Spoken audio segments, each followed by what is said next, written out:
in a writer, I'm looking for somebody who brings everything to the table.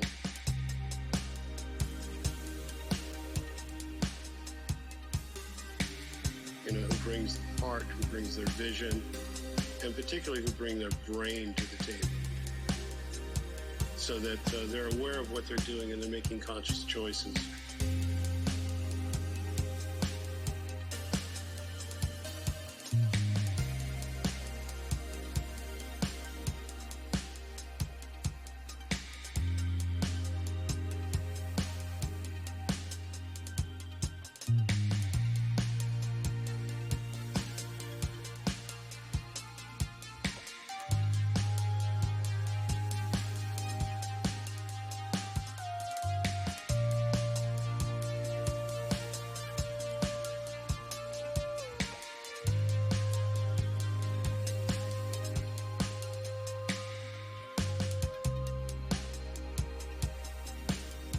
I don't have a lot of patience for people who feel like they're downloading from the cosmos.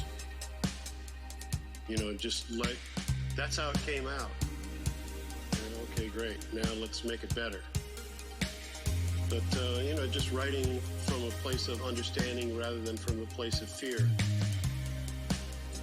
where you're just grateful for any idea that comes along and you don't want to change it because you don't know how.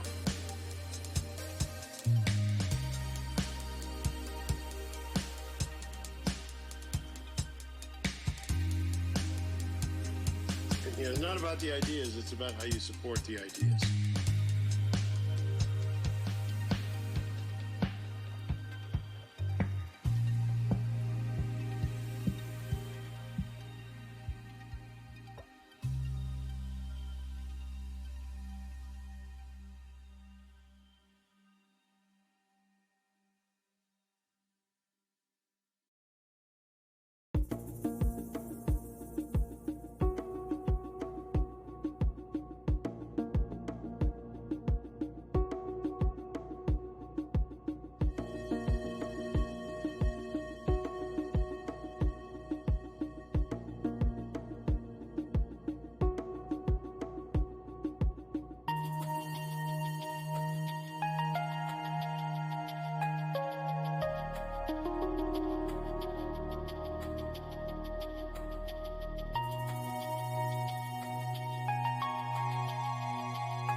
Hey there.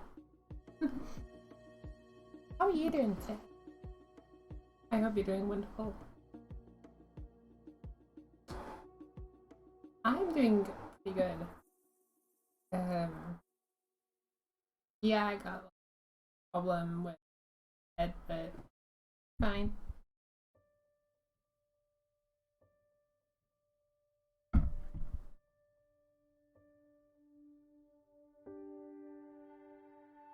Ooh, this is dragging the mood. Nice. Right, so... Oh yeah, I could probably do that though. Notice it says followed twice. I had to acknowledge somebody had... I like reload.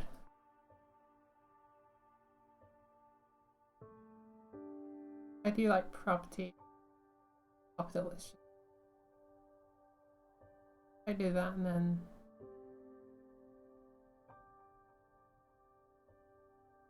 nice. Nice, that's actually really easy. Okay. So there's some things to talk about before we start. And I'll address the elephant in the room. Is this weekend. The abnormal streams. We are doing a charity run.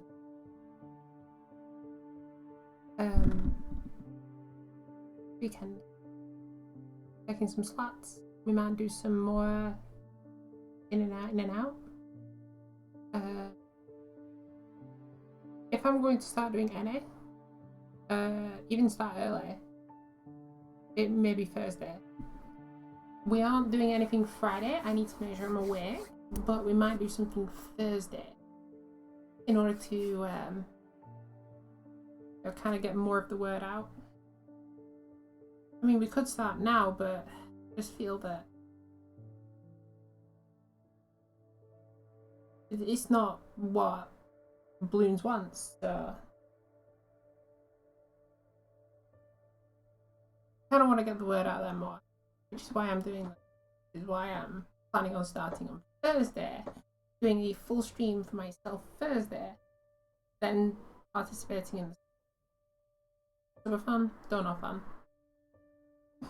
All proceeds go to charity, by the way. The campaign is already down there.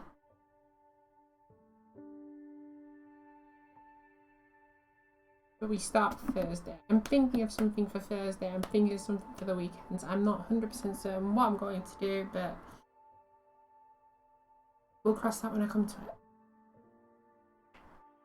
I'm thinking something retro, maybe. Something a bit more, lower key, a bit more like something someone's never seen.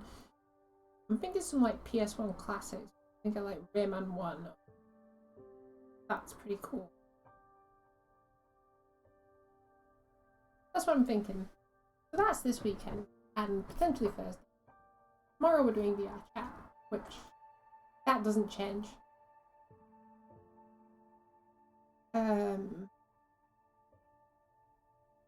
But I do have something that I want to address. One other thing. This is potentially in particular our channel. There was a channel redeem for something called Connection Interrupted. As of this moment, it's still there. Oh no, it isn't. It isn't there. Alright, beg my pardon. It was there. I have taken it away as I've realised what it was. I need to fix some things first before we can start that.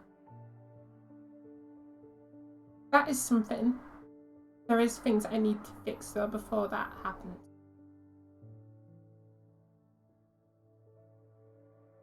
And it's something that I'm working on in the background. This week is a prominent week for me because I actually have the time to work on it. That's what I'm going to try. And now I've got the IRL stuff out of the way this week. That's what I'm going to do. I also have the charity thing. But that's its own thing.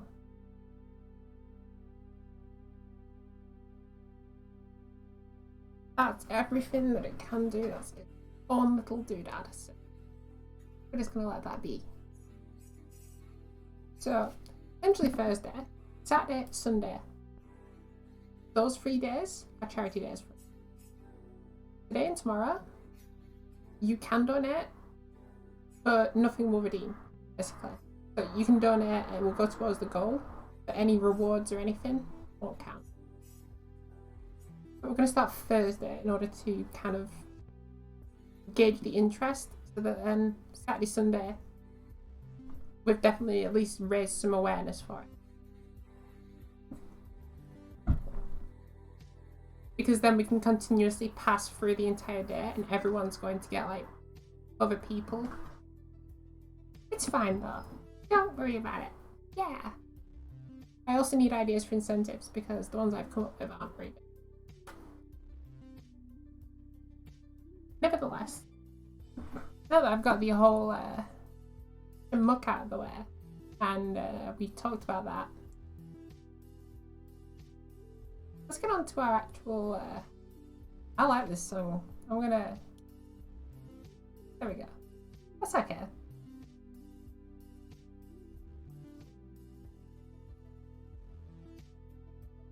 So, Pretzel. Thanks.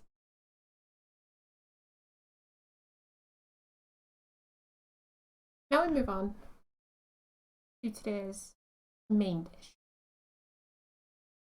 We're freeing a man from essentially being lynched.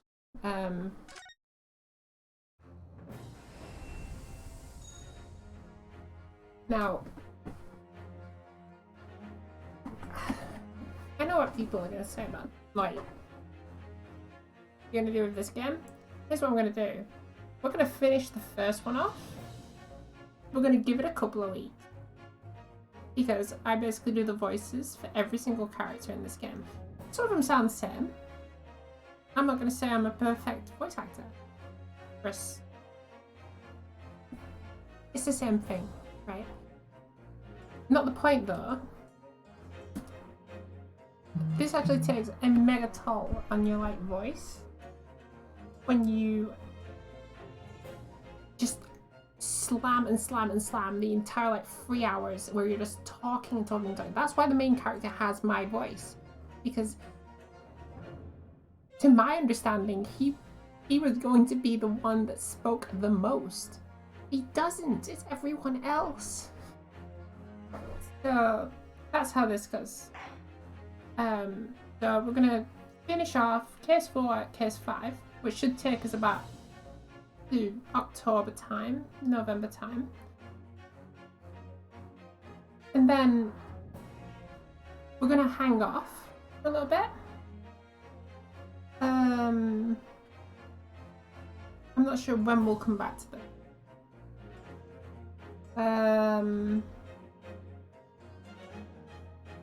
There's a few games coming out that I wanna potentially try. We've got Deathloop. We're definitely gonna keep playing Deathloop because Deathloop's awesome.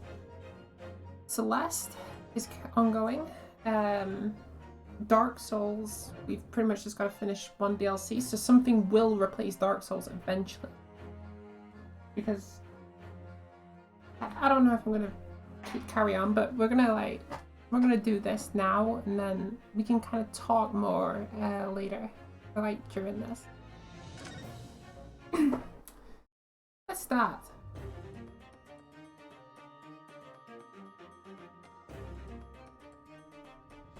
I'm trying to remember the voice I gave to her.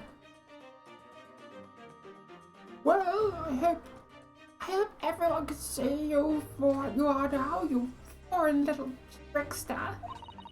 You call yourself a lawyer, but you're just a coward. You mean coward? Really? Claiming that Arnold tips at the whole neighborhood and lied. Honestly. Implying that I'm merely posing as a maid for appearance's sake? How could you? It's nothing to do with this beastly case. Not at all. All you've done is sully our family name. No, I assure you that was never my intention. Dragging an upstanding citizen's name through the mud. Simply divert attention from your failing defense. Hey, Kinkas. Emotes mode is off. You normally have to talk in emotes only. How you doing?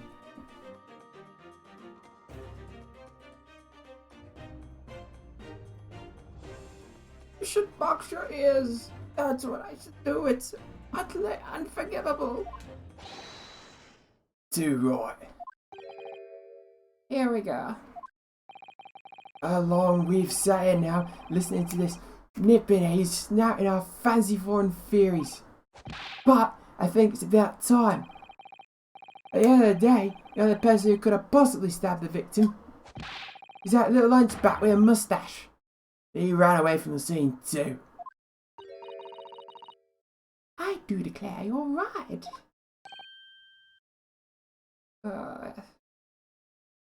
It's true. Yes, what did I tell you? Makes sense to me. Oh, what's that? I love the old man. Well, it would appear that the ladies and gentlemen of the jury are once again in full agreement. What is your position, Lord Van Zykes? He's not going to have any injection. Sorry, I'm back. Anyways, I'm doing fine. Good. I'm glad you're doing fine. How am I doing? I'm doing good. A little bit of a headache, but it's nothing too bad. Thank you for asking. In truth, my lord, I feel these have been unnecessarily practiced deceiving. But then, one must always exercise patience in order to savor this vintage. No, wait. The mystery of the fourth book. Oh, he's getting angry. If the books are your predilection, What? Glad to hear that. It will get better. It will. It's just a minor thing.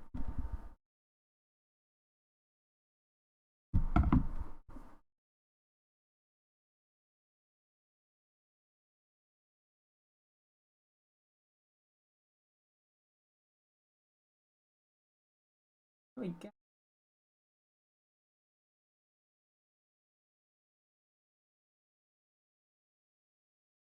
I'll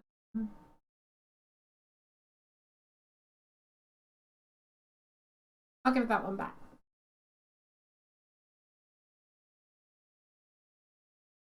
study them on your own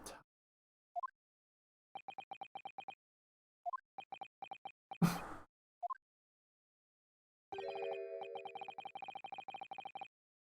What? No. No, forgive the discourtesy this time?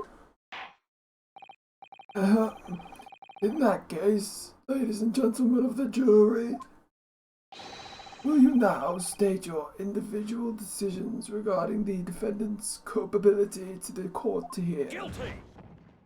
Guilty. Guilty! Guilty! Guilty! Guilty. Guilty. The big guy's voice does not suit him whatsoever. Guilty. Guilty. Thank you for the unambiguous response. That's twice now. It's over. Mr. Naruhodo, don't give up. Miss Suzuto, have you forgotten? The battle isn't over yet. You're not suggesting. Of course, the defense has the right to another summation examination at this point. How could you still convince? You could still convince the jurors to change their mind. You have one more chance. My lord, the defense has to exercise its right to a summation examination.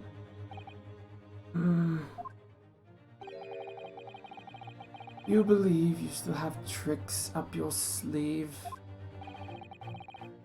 I don't intend to trick anyone. I intend to uncover the truth. This is no time to be a downcast. As long as there's a chance, I have to stay strong and determined.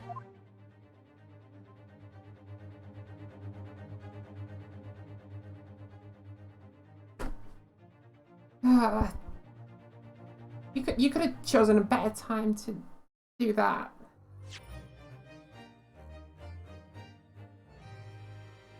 Love the voices. I do try. Some of them sound the same though.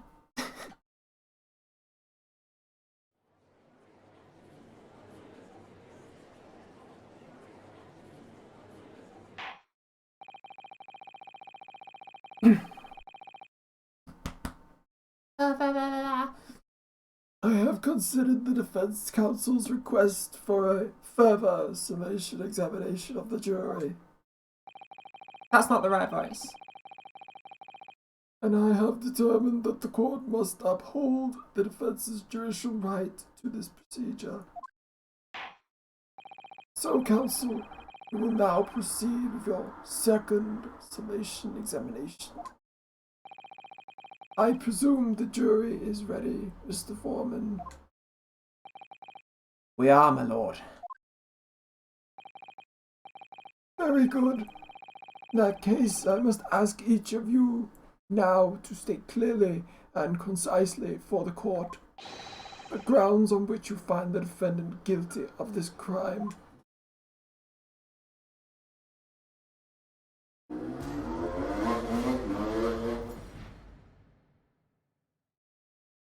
Okay. Whoa.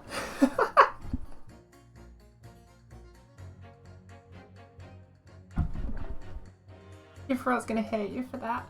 Oh, it does. That's why I'm taking a break before I do the second game. It's fine. I like the voice training. Fine. The accused left behind evidence at the scene, didn't he? Those 3 books of his. If there was some novel adept explanation about how the victim was stabbed, I might reconsider. Even if the woman was throwing books. Can't be related to the crime if the window was closed, can it? Dearie me. It was only a little book. Hardly life-threatening, even with a direct hit. I'm doing her action. I'm doing her action. Why am I doing that?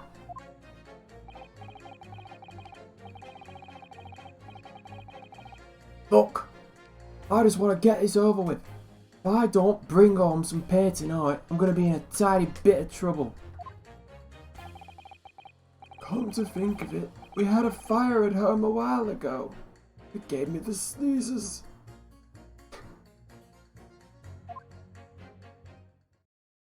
He had a different voice last time. Yes, considerably more tangible arguments from all members of the jury this time around, it seems. With one notable exception, of course. My learned student friend was unable to find fault in the previous witness testimony. So the court must accept the fact that it was indeed the scene. And moreover, no one else was even at the scene to commit the crime. Oh, if the eyewitnesses are correct, it would seem as if that conclusion is somewhat set in stone. I fail to see how it can be argued any other way. means, I'm afraid that during this summation examination, it's essential that you establish some other tangible explanation for the facts. But how? What would even constitute a tangible explanation here? Isn't it obvious? Who stabbed the woman and how? Those two details are all you need to provide.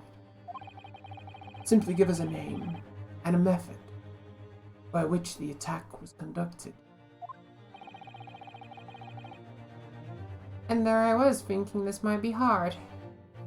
But Mr. Naruhodo, you have to do it. Otherwise this really will be where the trial ends. No pressure then. That's quite enough preamble. Proceed with the summation examination, please. I presume you are prepared, counsel? Oh, yes, my lord. Alright, Ryanusuke. Focus your mind now.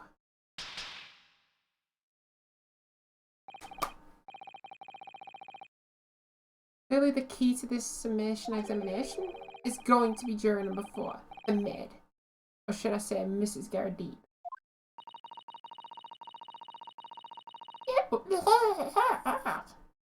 We have... Let me try that again. We have the book that disappeared from Miss Gardeeb's house on the evening of the incident. And the fourth book found in the victim's hand. There must be a way to link the two. Yes, that's what we have to find. Using every technique I've learned in my short career so far. Whatever it takes. Don't forget to keep an eye on Mrs. Gardeeb and how she reacts.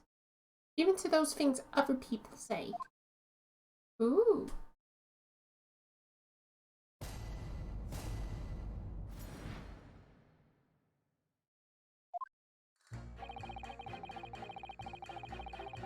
We have to reboot these. The accused left behind evidence at the scene. Those 3 books of his. He's fine.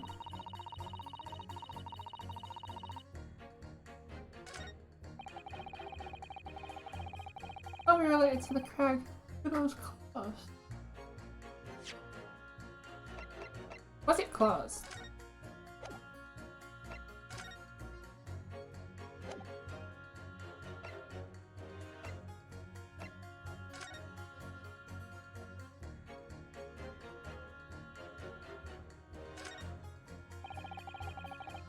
Nothing's out of place. Can we read the book? Probably an inscription or something.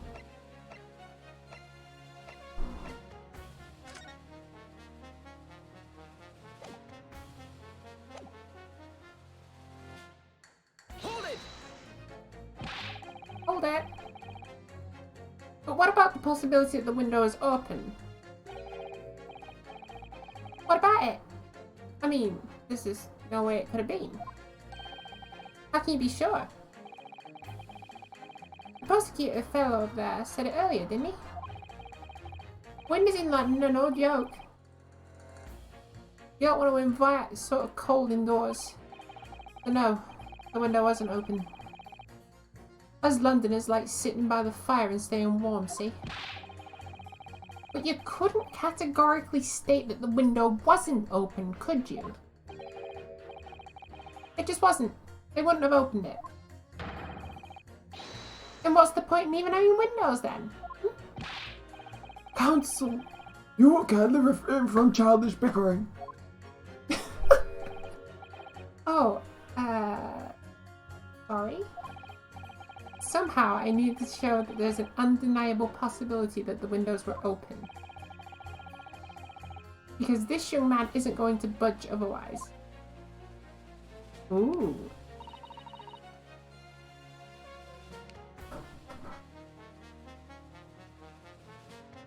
It's only life-threatening even with a direct hit. Hold it! You just want to get this over with? How can you sit there and say something like that? A man's future is at stake here. Well, him and me both then. Like I said before. What? I told you already. I'm a day laborer, ain't I? If I don't bring home some readies with me tonight, you'll find me floating face down in the Thames tomorrow morning. What?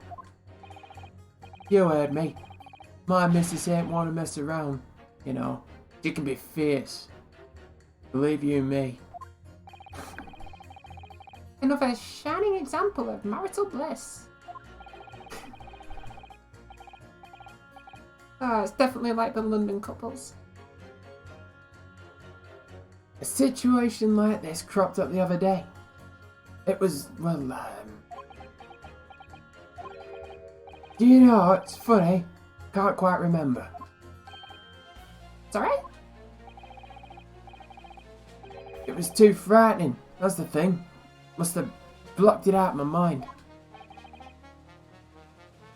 Helpful. Very helpful. I wonder if Mr. Beep would ever be dragged into the Thames by his scarf. Don't even go there, Miss Susato. There must be some way to jog his memory about this.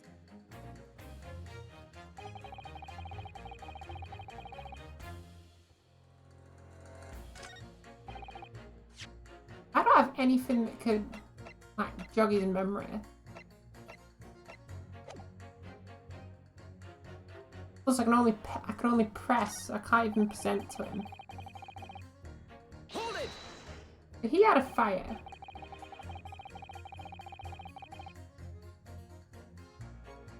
he's probably going to change his testimony so that we can pit him against the third one. Does that have anything to do with your decision about the defendant's culpability in this case? Sorry, what's that? You have to speak up, lad. Could you tell us more about that fire? It was last winter. My grandchildren baked me a lovely cake for my birthday. It had 75 candles on top, it did.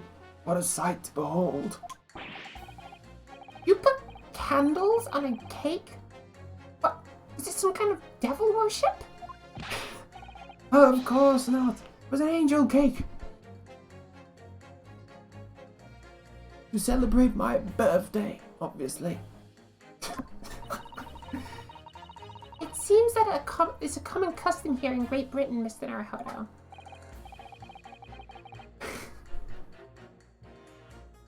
Anyway, I must muster all my puff to blow them out. Only I must have blown wrong somehow. The flames didn't go out. The candles went flying all over the room. Furniture caught up and everything went up. The whole place filled with smoke. Definitely sounds like devil worship to me. Devil worship.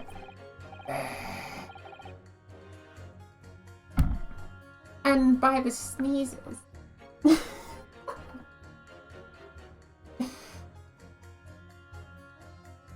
And by the sneezes, I presume you mean a cold? How did you catch a cold from the fire? What a fiasco it was. The grandchildren, bless them, threw water over me as they tried to put out the flames. Then, because the whole room had filled with smoke, of course, we had to open all the windows to clear it.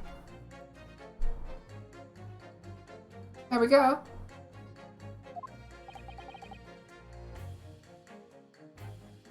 The windows. The bittering winter air rushed over me like the devil dancing on my grave, it did. Got a terrible cold from it. Put me in hospital for a while. I won't forget that birthday in a hurry. I knew it was devil worship all along. In this household, We praise Satan.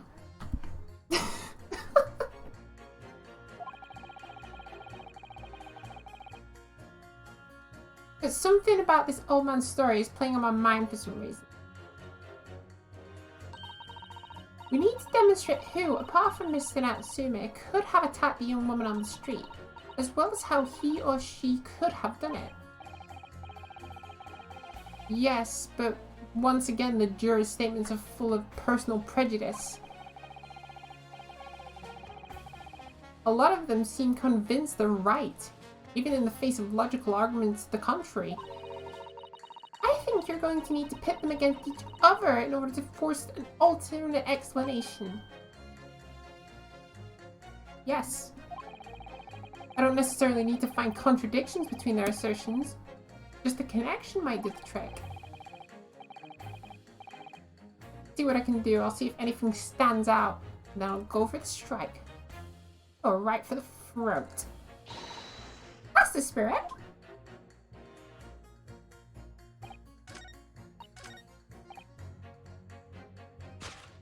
Maybe I can pit him already against number.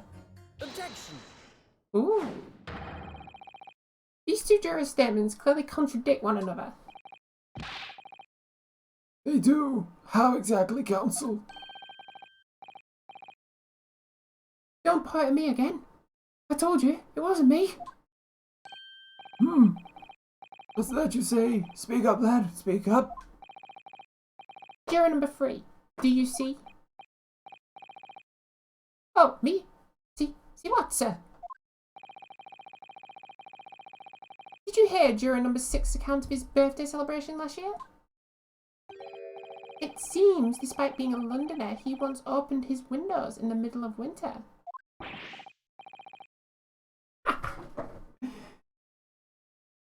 Well, yeah, of course, because it was an emergency.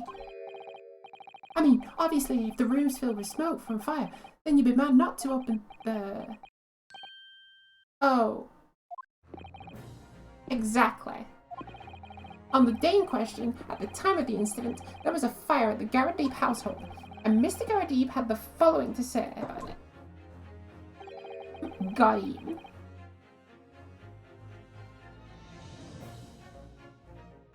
The whole place filled with smoke.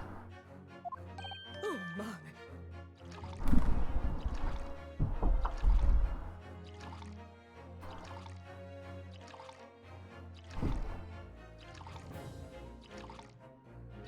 Excuse me. Excuse me. You're number 4. You have something to say about that? Hydrate? I will hydrate.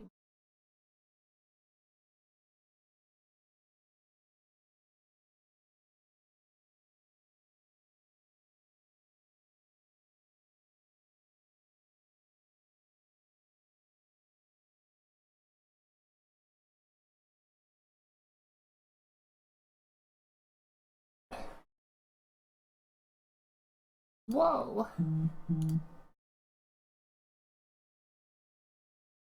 I need to be a lot more on point with that. Especially while I'm doing this. These days it's the most important.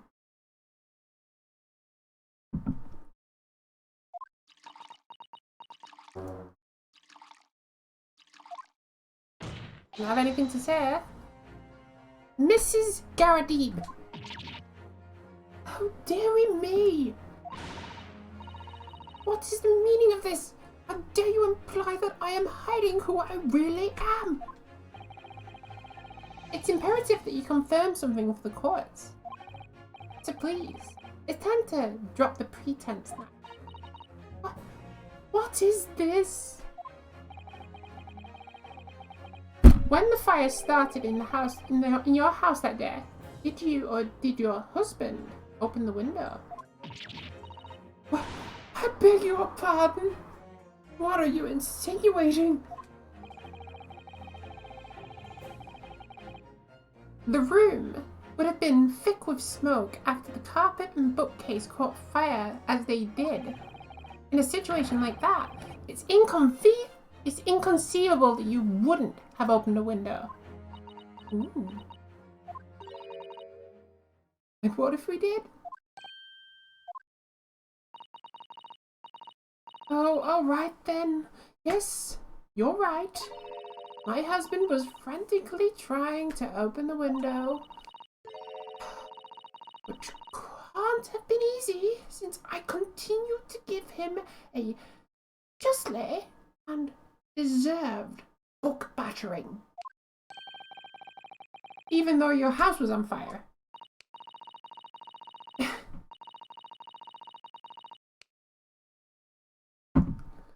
Oh, you never stop throwing until the anger subsides. Would have been terribly bad for the nerves to do otherwise.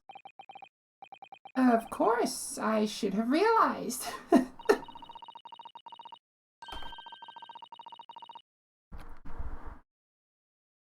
That's a significant step forward, Mr. Naruhodo.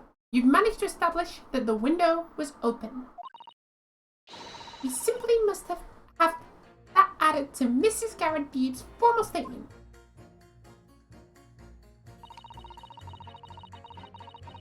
Now you mentioned it, yes. The window was open at the time. I clean forgotten, but it's true. Nah, you just hit it. You just hit it, love. The window was open at the time. I clean forgotten it, but it's true.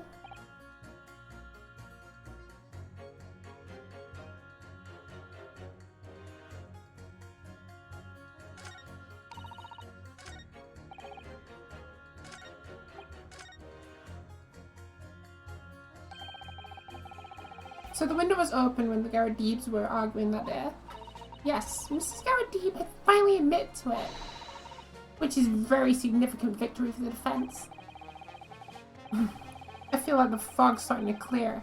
An alternate explanation to this case is starting to show itself.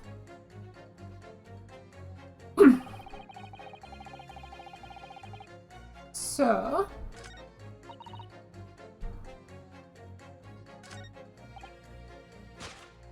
we'll just pit these two against each other. Objection. Oh! Apparently not. Hold it. All that?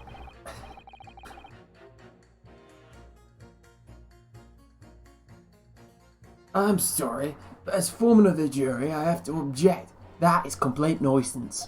Nuisance? Nonsense. What? I'm a banker, don't forget. An educated man. And there's no contradiction as far as I can see. Quite so, Mr. Foreman. I will not permit a whimsical attack against the good members of the jury council.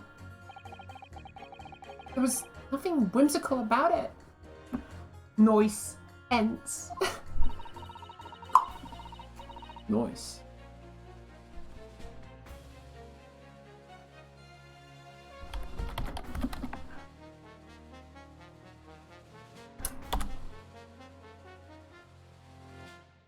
I didn't have it. That's a shame. It's very important to listen to every juror, Mr. Naruhodo. Then you can decide where the contradictions really lie, if there are any. I did listen though, that's the problem. Noise ends.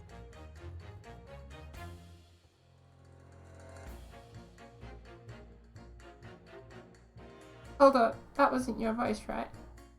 What?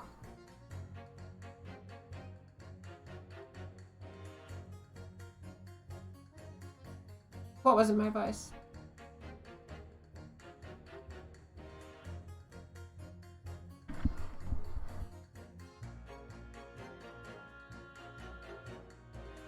That noise.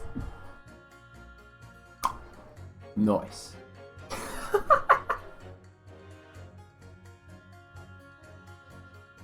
I told you, wide vocal range.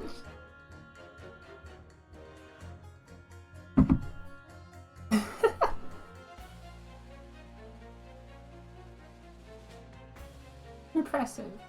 Years of practice. Years of practice.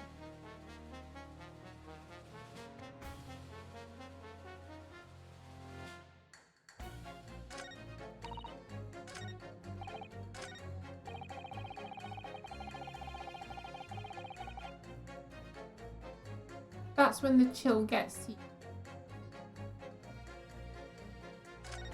Alright, so we can just pit these two against each other again.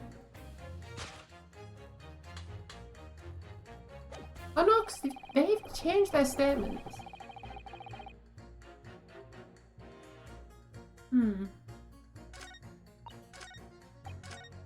Press the first two, then the only two we haven't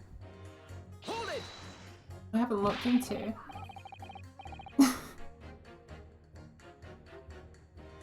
As we now know, there were 4 books, not 3.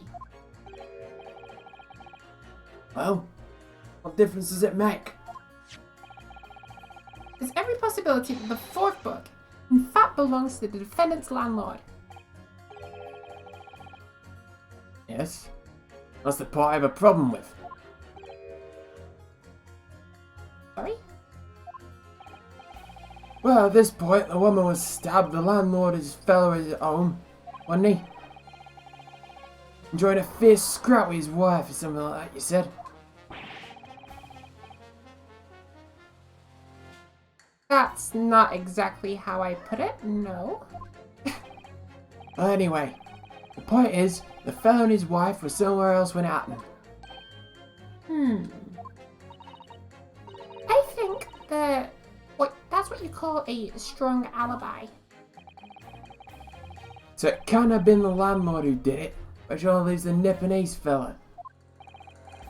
Honestly, I can't see what all this palaver's about. It's a done deal, isn't it?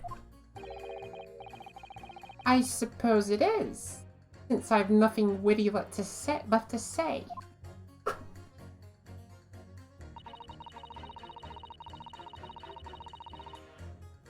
Go on, we'll press you, then we'll see what you say. So, you might be willing to change your decision, you mean? Oh my, such good light on your face. But I'm afraid I shan't be swayed by emotion. Despite what you might think of me, I'm a very modern, metropolitan, rational woman. That's great. If one reads the morning papers, it's all forgotten by tea time, isn't it? So why read them in the first place? You see, modern, metropolitan, and rational thinking, wouldn't you say? And not at all extreme. As I see it, an overwhelmingly suspicious Japanese man has been implicated by overwhelmingly strong testimony. So despite 1 or 2 minor puzzlements, I do declare that the man is overwhelmingly guilty. Modern, metropolitan, and rational logic, wouldn't you say? Overwhelmingly. But us modern gals are always delighted to embrace new fads, you know. So I'd only be happy to consider an exciting new theory if you could come up with one. I'd be happy to do that too. If only I could. Let's do our very best not to disappoint the modern and metropolitan young lady. Right. I'm glad you omitted the rational there.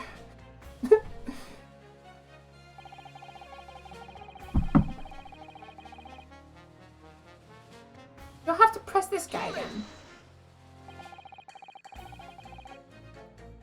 At the point where the victim was attacked on Briar Road, we know that there was a small house fire at the Gary Deep household on the opposite side of the street. Well, yes. It certainly seems that way. And on the account of the smoke, I'd imagine they'd have had the windows wide open in spite of the cold. We also know that Mrs. Garrett Deep was throwing flaming books at her husband. Her husband, who was backed into a corner by the window due to his wife's frenzied attack. Yes, that's right. So there's definitely a chance that one of the books could have flown past the man and out the window. Only what? I I can't really see how it would have gotten all the way over to the other side of the road. That's all. So I don't really see how I can change my decision, really. Oh, I see. That wasn't enough? What's it gonna take to persuade these people?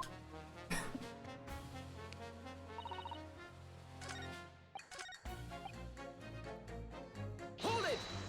Let me just ask this guy again. Did you change your statement from before? Well, yes, it was one of my most memorable birthdays, you see. I couldn't let it go unremembered. I'm sure the defendant will be delighted that you're using his trial to explore your past. And how about that memory related to the case, this case exactly? Sorry. What's that? You have to speak up, I'm afraid. Never mind. He's as deaf as a post when he wants to be. Actually, this old man's anecdote might just provide the alternate explanation I need to make my point for some of the other jurors. We used unlit candles on my birthday this year. It's safer that way. Not quite the same. We've already seen this. Not quite the same, is it? Nothing to blow out. But then you have a lot of anxieties throwing like actual alcohol against flame.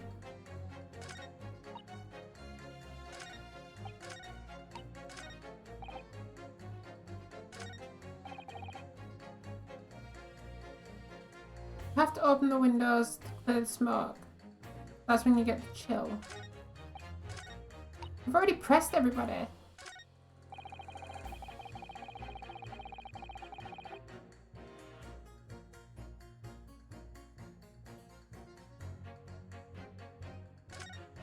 His problem's the book.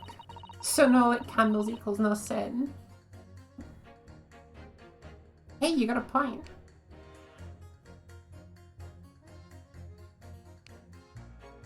No Satan. No fire.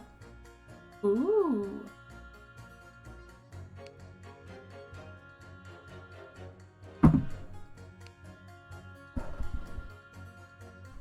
I like your thinking.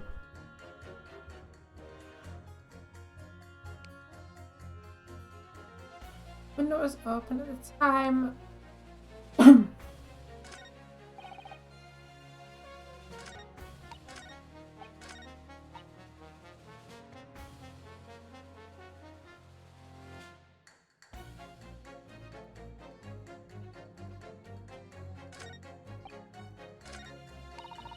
I know exactly how this is going to turn out. It's going to come back that it's something like,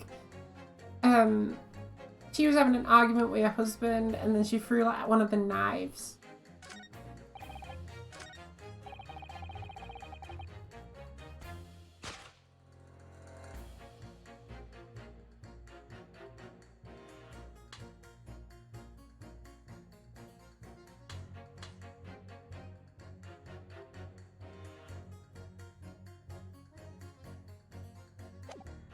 Maybe not. Hold it! The fourth book found at the scene of the crime shows very obvious signs of fire damage. And the title of the book is The Lion's Pride. The same title, in fact, as the book that Mr. Garadib told us he had been reading. Well, I really couldn't say. On the day in question, did you or did you not throw at your husband the copy of The Lion's Pride that he had been reading?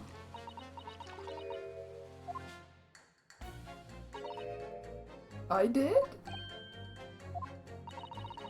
It was the first thing I could lay my hands on, so I hurled it straight at him. And now, you've come to mention it. Yes. He was rather enjoying reading it. You're right. Why did you not reveal this information to the court from the outset?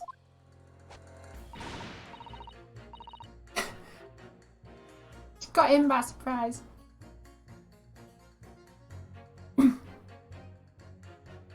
Because I couldn't, you insolent little man. I didn't remember.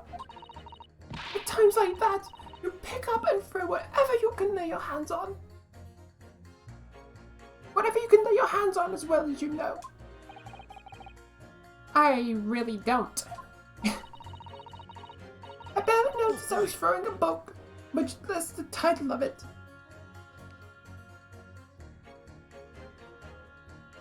Zawaldo! Excuse me. Excuse me.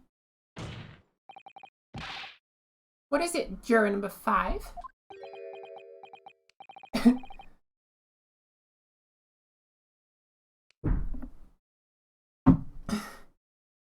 What is that pause? You know something? I remember where it was. That memory I've been blocking out. It was listening to what this granny was saying.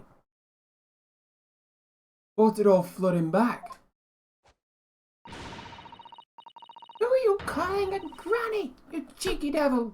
I'm Mrs. Garrett Deep, or the maid, I'll have you know. The man doesn't even flinch. Please tell me that's not because he's so used to being hit all the time. It was just about 2 weeks ago now. I just got back home after work, like.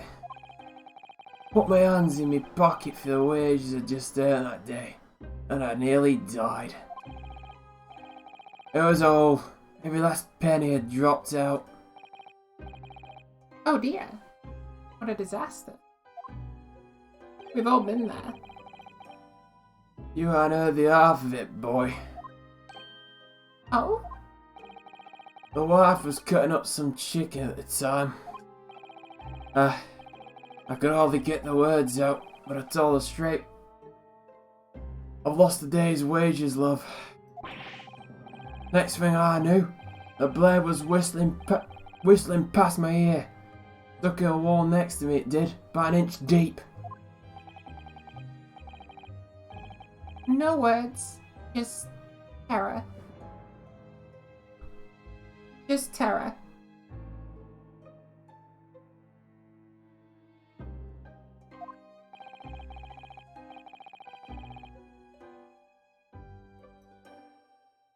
I could smell it then, you know.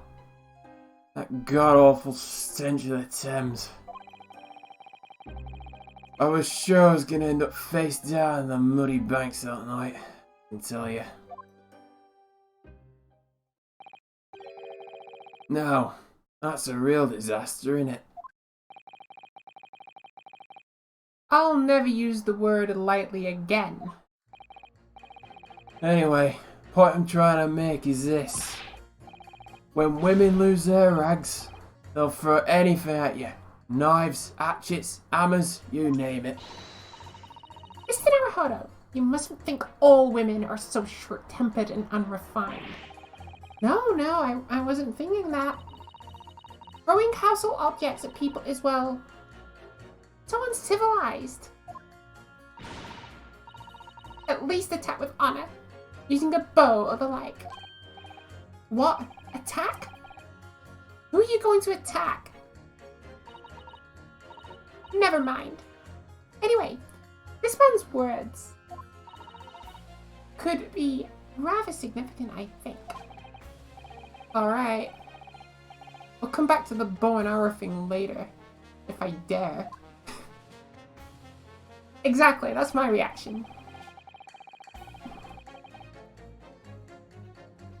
A woman with a rage will hurl almost anything at you. This is it. This is exactly.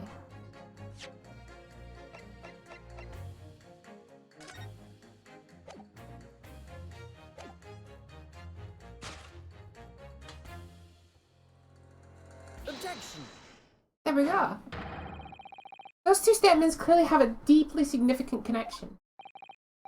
Good grief. What do you mean they don't contradict each other? Explain, counsel. Once. Juror number 2. Do you think perhaps that this could be one of those such novel alternative? Oh my, whatever do you mean? An alternative explanation as to how the victim was stabbed in the back? I know exactly where it's going, and I very much doubt this is it.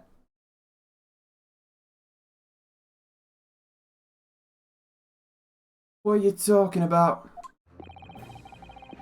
We've demonstrated that the fourth book, The Lion's Pride, that was found at the crime scene of the crime, originated from Mr. Garrity's room on the top floor of his house.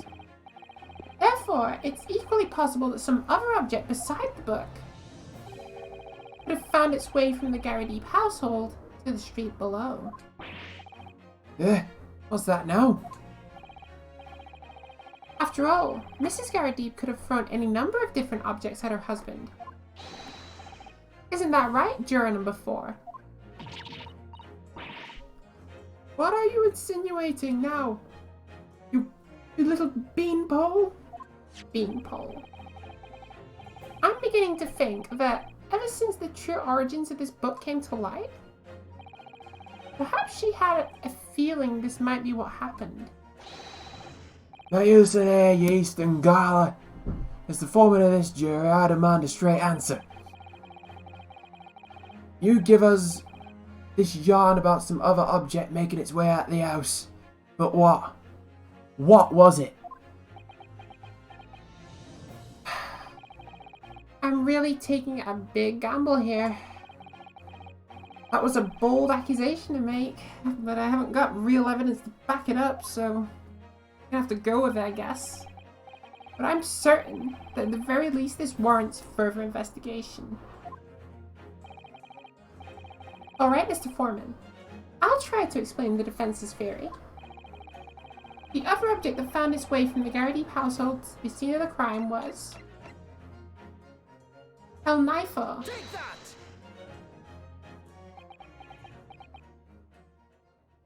There's no way that she threw it and it fell into the victim's back. There's absolutely no way that's the case.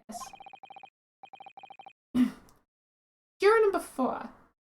Mrs. Garrity. What now? I must apologise in advance for this, because it's a very bad accusation we're going to make. But I need to confirm something else for the court. This knife. Have you seen this knife before? Good Lord, counsel! What on earth are you doing? That's the weapon that was lodged in the victim's back, man! Even the judge is like... He's not even civilized. The judge is like... trained civilized. And then... he's still got that like... What on earth are you doing? You've lost your mind, man. My lord, remember that when the victim was attacked, Mr. and Mrs. Garrity were in the throes of an argument. Mrs. Garrity was hurling anything she could at her husband, who'd been backed up against the window. A window that had been opened to clear the smoke, and through which a book sailed to land at the crime scene. You can't seriously believe that. The book was found in the victim's grasp. Are you saying that it flew out the window and across the street to land neatly in her hand?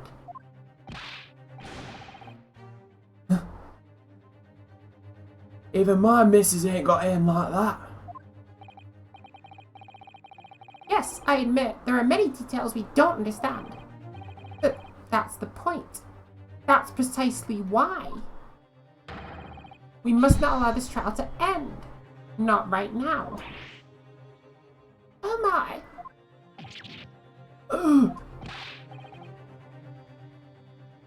Scarabee, your answer please. Have you seen this knife before? Or not?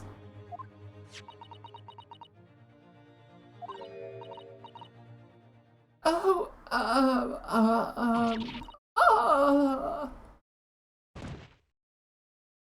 Yes, play it up, drama queen.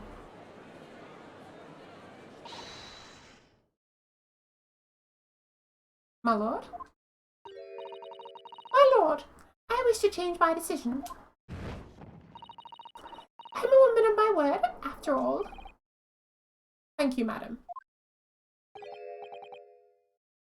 Yes, I agree. I certainly didn't see this coming, but I just don't think it'd be right for this trial to come to an end now, with so many unanswered questions. Mr. Foreman? I'd have to agree. Not that I think the granny did it, mind. Yes, you know what? I'm not quite happy about this at the moment either. Hard to gather now, ladies and gents. What about the old man?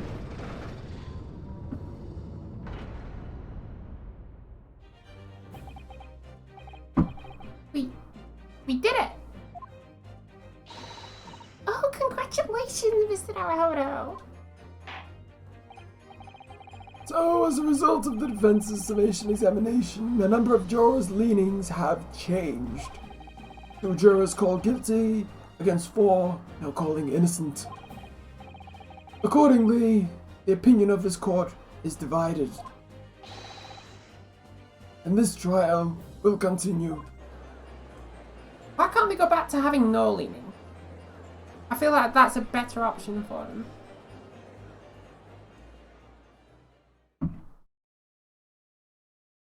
Okay, so it's been an hour.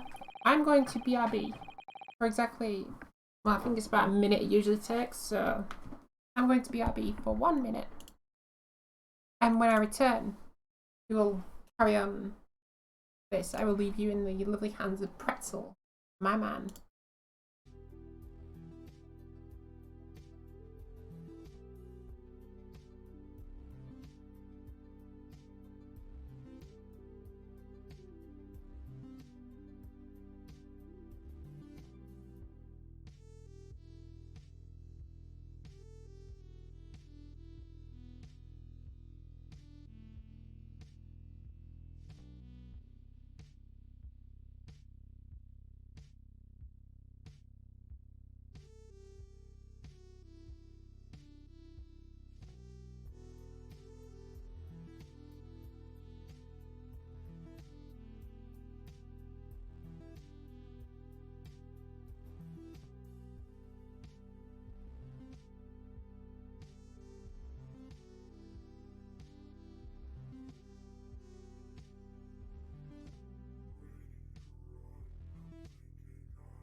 I'm back, I'm back, I'm back.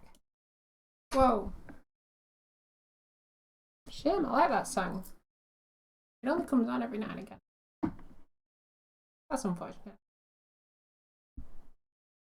It's fine. We also got the update that V-Roid's apparently getting the ability to give you like all sorts of different accessories. Much needed update we needed, so I can start putting cat ears and things on. And glasses, because I need glasses.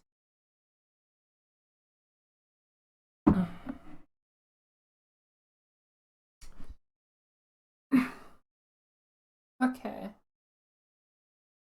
Everything should be good.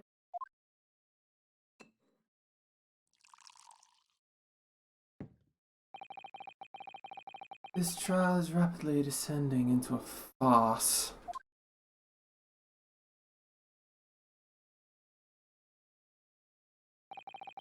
Like a corked wine, the first few sips are bitter enough.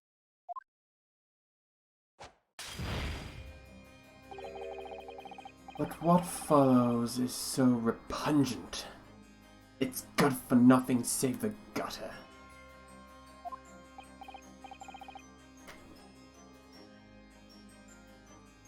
You can't see it, but I'm doing finger guns.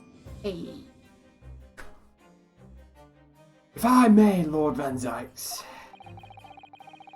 the defense has just put forward a credible alternative explanation for what happened. Credible? Is that your considered opinion, Mr. Foreman?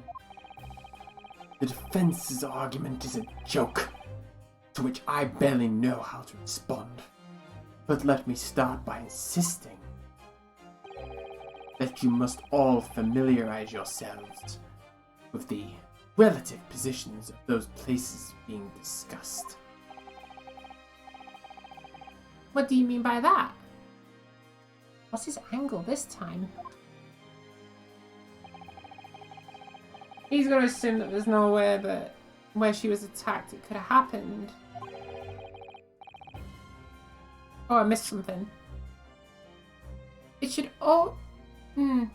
It should already be more apparent, between the crime scene and the Garadib household. Runs a rather wide street, Briar Road, which means that the distance from the Garadib's house to the scene is some, 15 yards.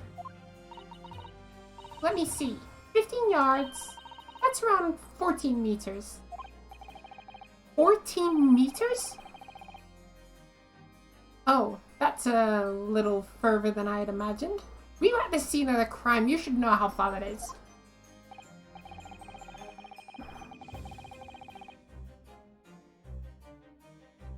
And, as you ladies and gentlemen of the jury rightly noted, having pretentious significance, the fourth book was found in its clutch.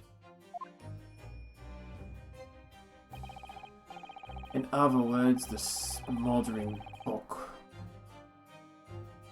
once only held by the lady of the house, traveled some 15 yards to land on the opposite side of the road, neatly between the perhaps victim's finger thumb. Is that your final conclusion, my learned and deluded friend?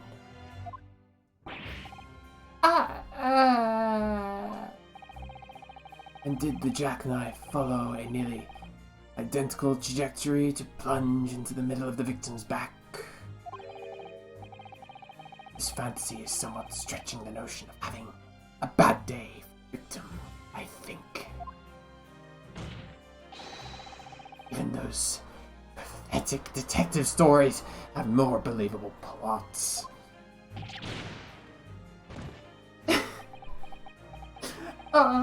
Yeah, definitely It's gonna be something like it fell in the middle of the road, the victim saw it, went and picked it up, so it's not 15 meters, it's more like 7 meters.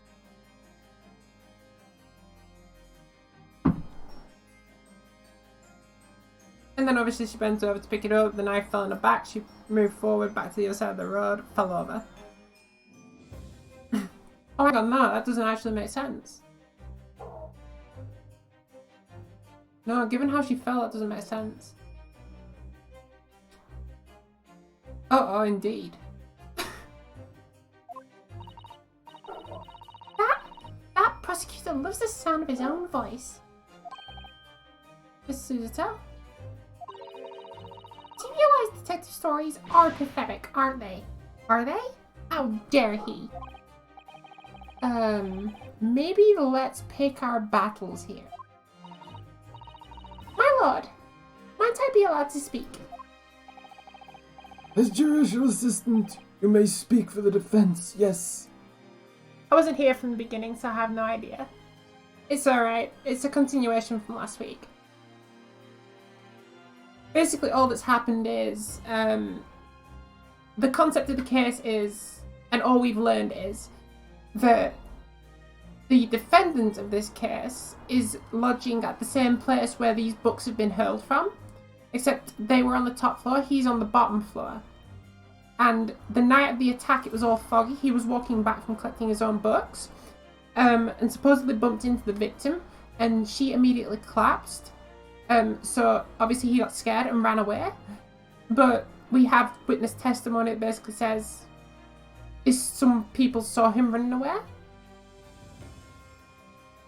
And obviously it's foggy, so people can barely see in front of them. So obviously he's got blamed, and we've had Sherlock Holmes on the case, and he's kind of like, yeah, but, you know, that's how we kind of figured out that something went on upstairs through his wonderful deductions, which is why, I think it's why she spoke up. The problem is we're now in a predicament where I can't actually see how it happens unless it was literally a stroke of bad luck. Because we have this,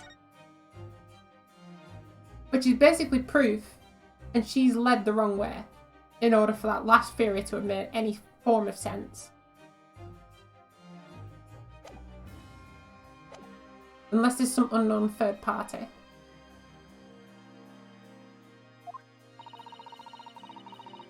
That's the general gist of this case. She's been stabbed, but she isn't dead. The prosecution may consider the idea offensive, but what the defense has postulated was believable enough to persuade the jury to change its leaning.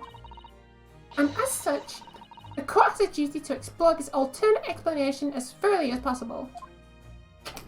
No problem. Probably not the best explanation we can have, but hey ho.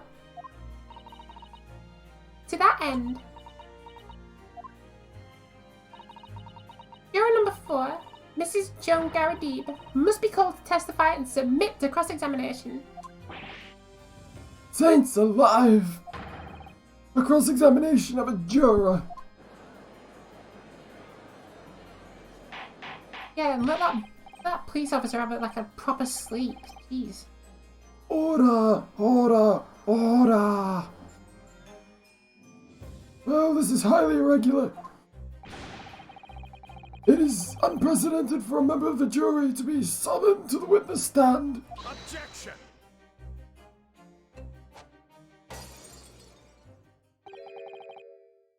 And unnecessary. Lord Van Zykes! There are already witnesses in the stand whose testimony the defense may further cross-examine. My learned friend, farcical theory has any truth to it, then both a burning book and a jackknife must have been thrown from the sky before the couple's eyes. And we must assume they would be able to testify accordingly. What you say, witness, is...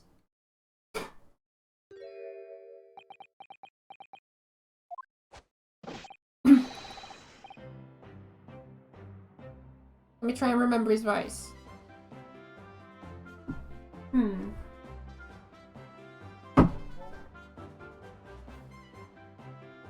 Yes, sir. Constable, really be reporter for jury, sir.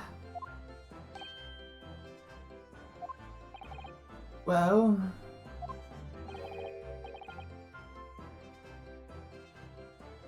Good morning. officer. Sorry for dozing off until now, sir. I haven't slept in a month on account of a villain who's appeared on my beat, sir.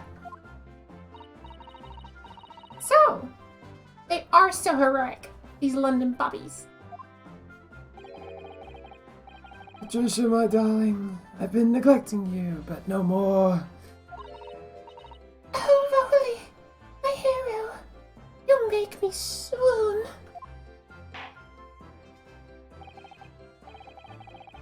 Very well.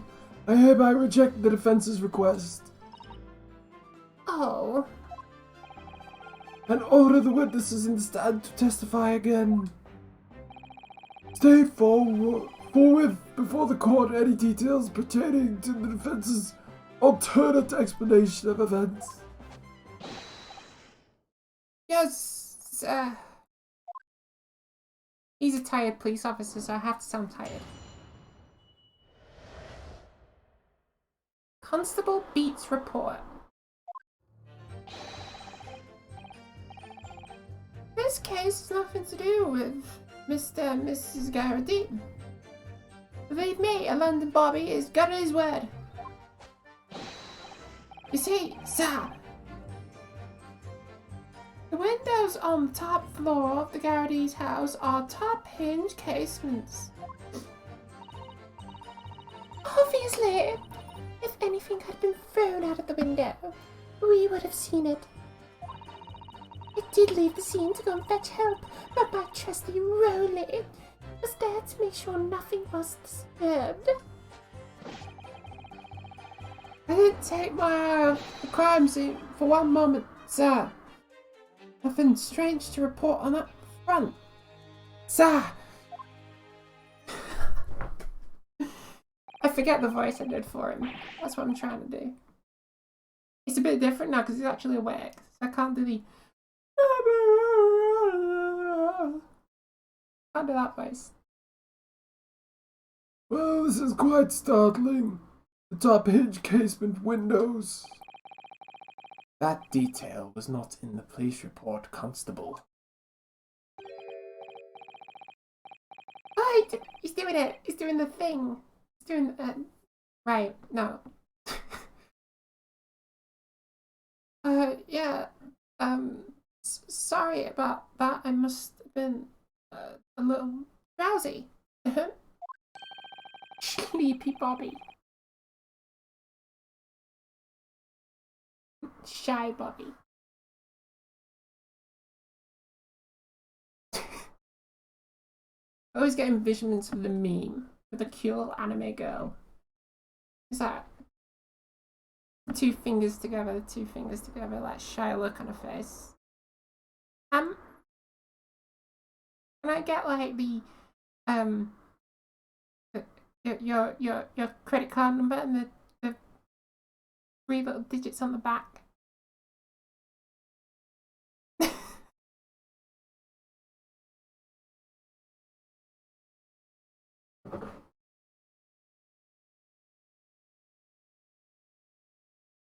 Those are brilliant.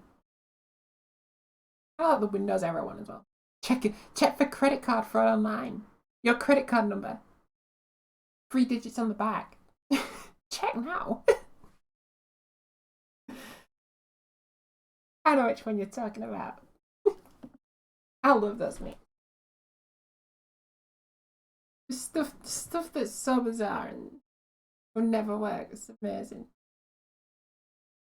You can't excuse your sins with drowsiness every time, Constable. No, sir. Sorry, but what exactly is a top hinged casement window? And you cannot excuse your ignorance with such trite remarks. There's a reference. My learned friend. In S23, they call Phoenix Wright Trite. Mr. Trite. course. Sorry. I found it, Mr. Naruhodo. Cast your mind back to the windows of Mr. and Mrs. Garadeep's room. Alright, I'll try.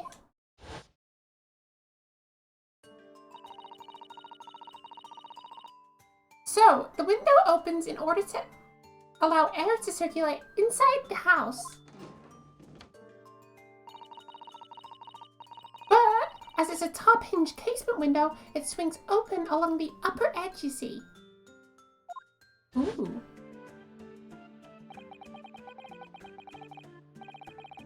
I'm glad you rectified your ignorance.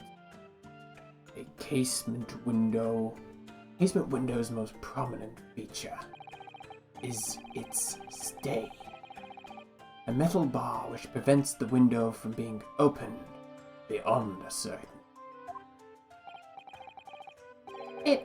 It prevents it opening? This is all news to me. Absolutely correct, sir. In other words, if a book or knife were to have been thrown through the open window, it would have clattered against the pane and fallen straight down onto the pavement below. No! No! You see the problem then? Good. Your education in Windows is complete. Which type of Windows? XP or 95?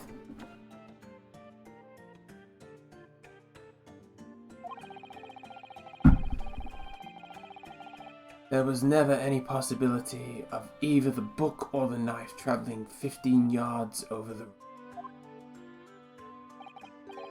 That is, unless the window pane shattered.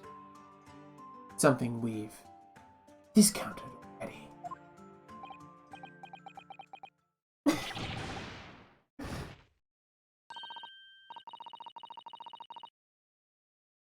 you see that, Verly? That young man just collapsed in agony. That young Japanese man just collapsed in agony. Yes, my darling, I saw it. I saw how he crumbled before me. Oh, Roly, you're so strong. How is this happening? I haven't even started the cross-examination yet.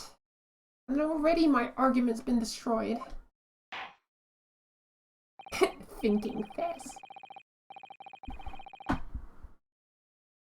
Oh.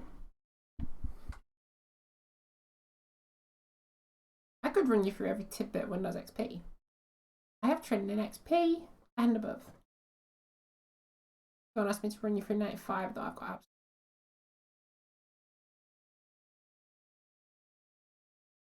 Counsel, if you could drag yourself upright again, the court awaits your cross-examination.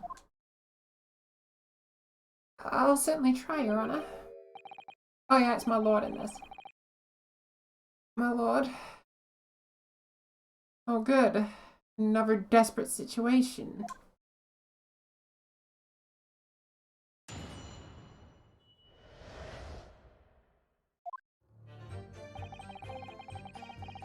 Okay, I don't need to read it again because I've already read it on the actual witness testimony part. Windows on the top floor of the household are top-hinged casement. Anything a bit further window? We will see it. Oh wow. Me pretending to be tired has actually made me yawn. Wow.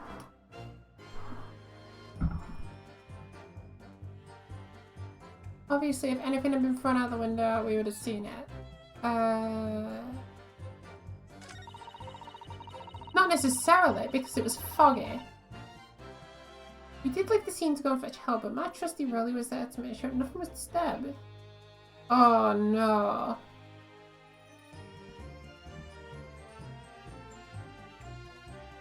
I've just had a very bad thought. hate how yawns are contagious. Yawns are contagious.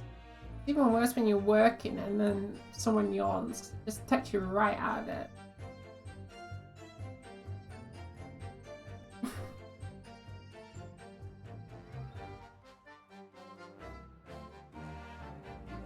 This is bad. I know exactly where this case is going, and we are going to get slated for what we're about to accuse the young police officer of. He's the only other person at the scene. Now, if he sees it, it falls on the side of the street. Why though? There's no motive.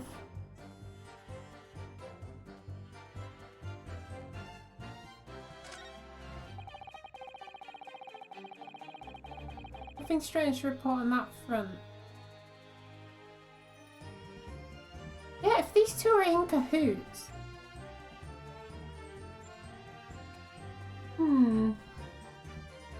I don't know, there's no motive, is the issue. Oh, we can't present people apparently.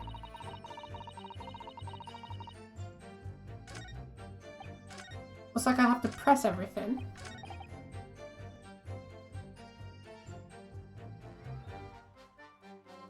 Oh, it definitely has something to do with them because the book's there, isn't it? If the book got out there and in her grasp, then...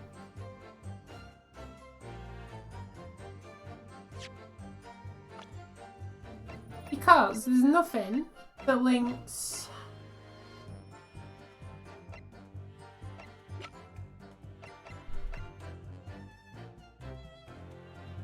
The wound didn't prove fatal, she removed in the hospital. There's nothing that makes these two link to her.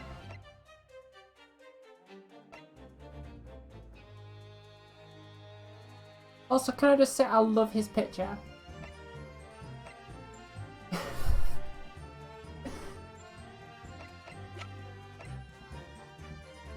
And then the moon.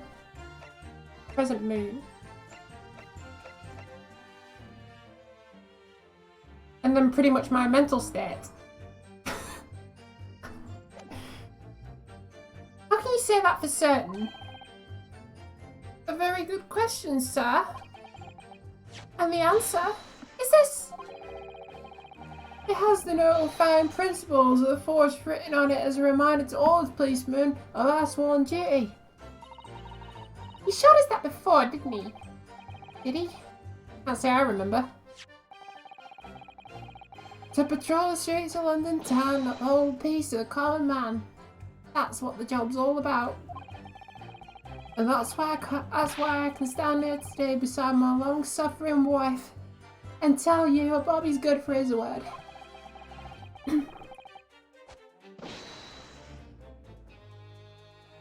I've seen those eyes before.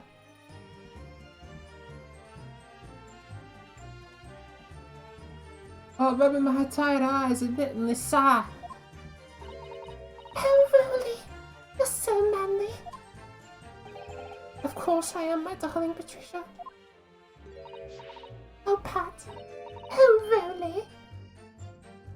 Alright, enough of the lovey-tubby stuff. No. None of this is what I meant. I meant, how can you say for certain this case has nothing to do with Mr. and Mrs. Garrity? I see. Sir, you should have said so earlier, sir. We did. I just trust someone's word. Yes, well. So, could you answer the question? That was a waste of time then. They're getting real lovey-dovey over there, aren't they? Yes, absolutely. They are the epitome of the typical anime relationship. Head over heels for each other. One of them is probably faking it, and the other is going to get tremendously heartbroken. It's gonna cry like he did it for money. We've got the Elgro tune, which means that we're very close to the end. So, it's going to come out something like, he did it for the money, or she did it for the money. So I think if anyone, it's going to be him. Because if he did it for the money, it meant he could retire from being a police officer, which meant he wouldn't be tired, which meant he could probably spend time with his wife. But I don't know, it always comes down to money. I think one of them's faking it. One of them's faking the relationship, I think. The only other person of interest is not Sleepy Rolly. I don't know, maybe it's his wife. However, there is another character we encountered at the end of the investigation part, which was like a jester. It was a jester kind of person. Sort of like Shakespearean actor sort of person. Who hasn't come forward yet.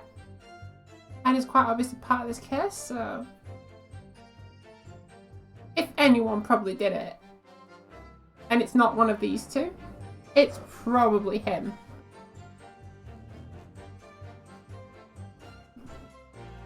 Absolutely, sir. I will add to the fullest of my abilities, sir. There's a surprising reason why Mr. and Mrs. Gardade's domestic dispute can't be related to this case. Yeah, but that's not what I asked, is it? But before I get into that, sir, just one more thing. Yes?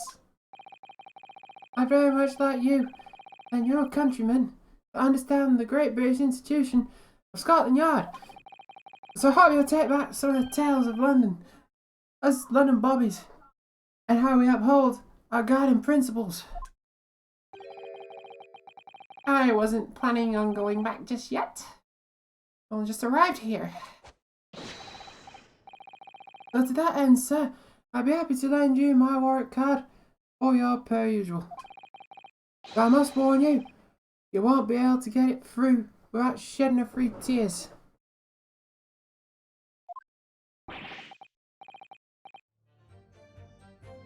Thank you. I'll try. Nice. So we got his warrant card.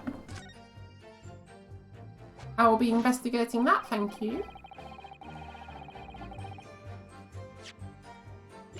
Have a look at his warrant card.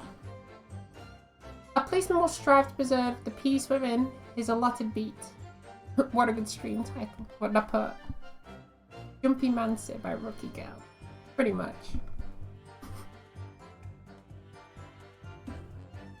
How you doing today, Lyra?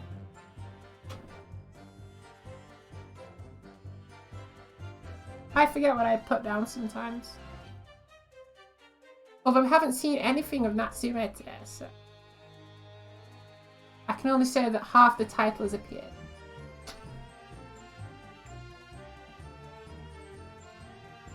A patrolling officer is expected to walk 20 miles around his beat every day for the furtherance of community relations. 20 miles. 20 miles in a day is well doable.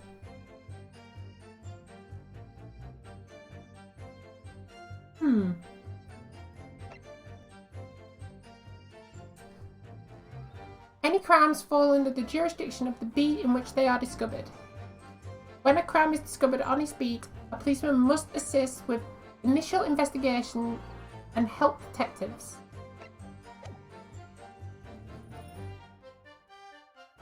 Hold on. I'm doing well. My sleep schedule has been really weird though. Like, literally a 36-hour schedule. That's tough. I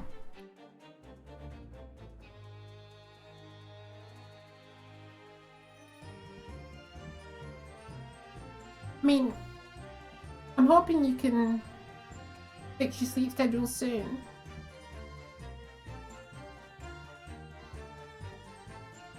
I know it's like really strange, well, obviously I don't know the intricacies of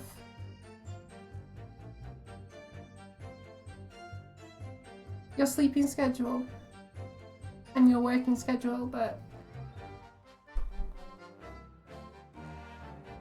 hey-ho. I'm sure it will resolve itself in time. It's just a little downtime. You'll make it. And you'll get good sleep schedule back. Not today, not tomorrow, but I just really dislike sleeping, so it's all over. Sleep, good for mind.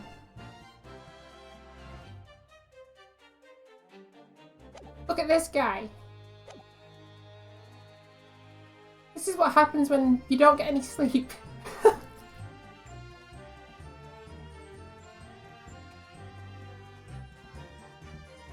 Granted, he's got a lovely girlfriend who may or may not have committed murder, but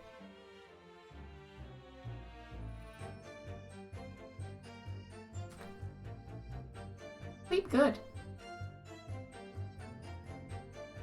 I'm not sure, maybe, what exactly is it about sleep? What's bad about sleep? I can't say I relate. I don't mean to be insensitive or anything.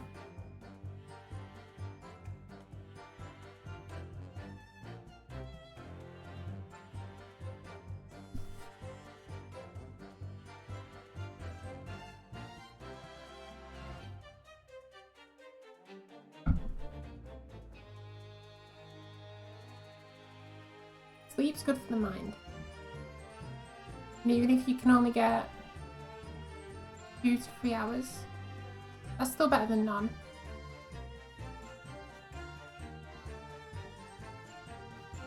Don't stay awake.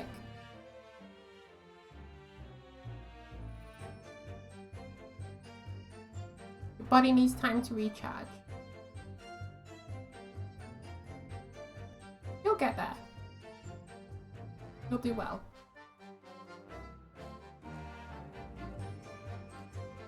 This feels like wasted time when you could be doing something else.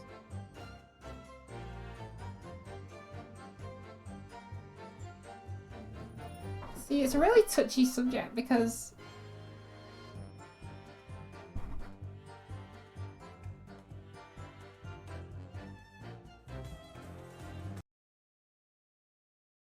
look at it this way. Yeah? Yeah, alright.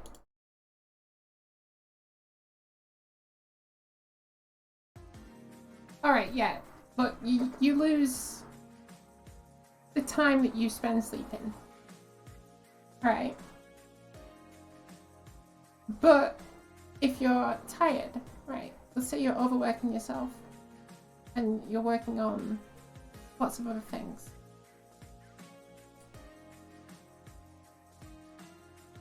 You may not be at top form when you're tired. Now you might be. I'm not saying that you might not be. But what I'm saying is, you might not perform as well as you would do when you're well rested. That's why if you're not getting full sleep, it's advised to take naps. So like there's been studies into it, and it's like you can have like the full 8 hours, whatever anyone says, like, you know, go to bed. You have the 8 hours. What you can also do is you can separate it into like allotments. So let's say you decided, I don't know, I'll stay awake the entire night, right? So at night time it's really like productive. Definitely much worse at everything when I'm tired. Exactly. So we're trying to find an alleviated alternative. So if you decided, hey, right, we need to fit 8 hours sleep into a day. Here's what we do. 12 midnight, You're awake. The brain is the most creative at early morning. Simmering with ideas. Simmering with going to try a nap. But not terribly, hopefully. Exactly. At 12 midnight, I'm just trying to set a time scale because I'm interested in like the sleep and the human mind effect, how it affects. So it's like, if at 12 midnight, let's say 12 till maybe like 8 in the morning, right? That's a full 8 hours there that you are getting, like, you want to focus on something? Spend your 8 hours there, right? Focus intensely on things you're trying to do, right? This is, of course, if like you're not restricted, right? But this is like an ideal thing. Between 12 and 8, your mind is rinsing with ideas. You have ideas. If you're anything like me, you do. Where in early mornings, you're just like, voo, voo, voo, voo, voo, voo. Ideas are spouting everywhere, and you want to get to work. You want to do these things. I do my best creative work right before I go to bed, usually. Exactly. This is what I'm getting at. This is what I'm getting at. At night, like, I know your night time might be like 9, 10, 11. But it tends to be at night time. Everyone seems to get this like real creative boost because I'm exactly the same.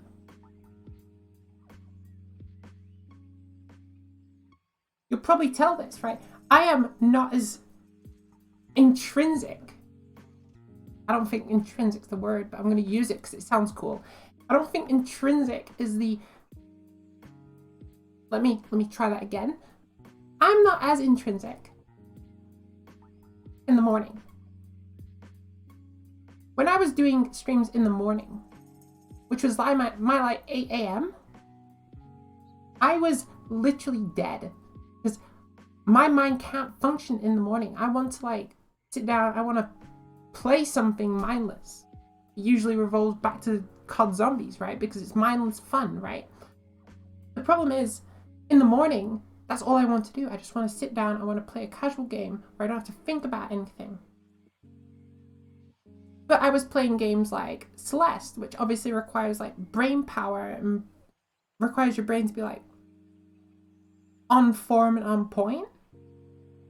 At nighttime, I am far more alert, far more like, woo, woo, woo. I can do this than I am in the morning, right? Same with like other creative products. I write these, right? I do that from 9 a.m. I'm stumped. I'm completely gone, right? I can't think of anything, right? But I could be awake at like 1 a.m. and my mind's just going, put that in, do this, right there, do that, do this. At nighttime, your mind just ideas rain from your mind at night.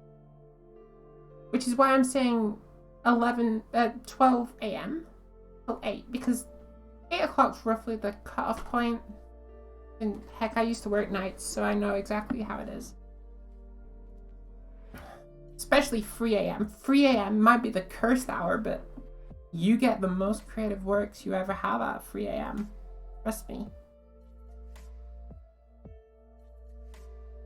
So, if you then schedule that around 12 a.m., 8 a.m., right? Those are your like main working hours, right? For your creative like influence. From 8 a.m., take a nap, right? Take a 4-hour nap. 8 a.m., 9, 10, 11, 12. You wake up smack dab on noon, right? At noon, take it slow. Don't go straight back to work. Don't do anything like that. Just take it slow. Look after yourself, right? Anything you need.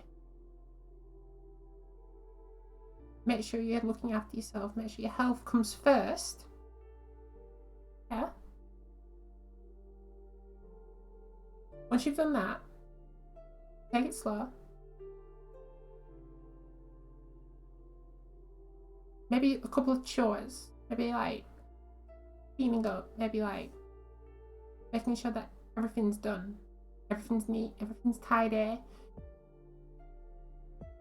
Things like that. Things that affect,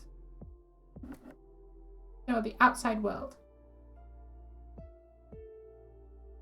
Get to roughly 6 p.m. Take a nap. That's your 8 hours. Taken right there. 6 p.m. 10 p.m. You can jump straight back into your work. You might get burnt out at that time, but you can then take it easy again till 12.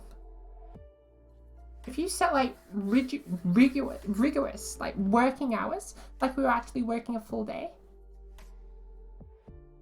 I'm not going to say that's the best thing you can do, but I mean, it would definitely hold your interest, I guess.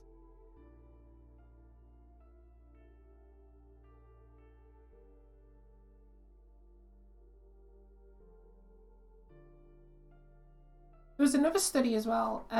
It was something like, do not try. You can do it if you're like doing it once every week. I think they said it's like once every week. You can basically go and do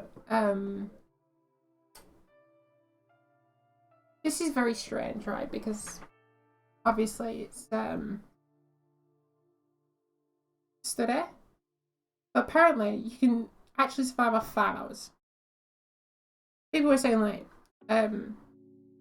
what was it? It was like free nap. I think it was free naps, right? But it was like only like 2-hour naps, which obviously makes that bad, right? So basically, then they were basically like, you just don't sleep.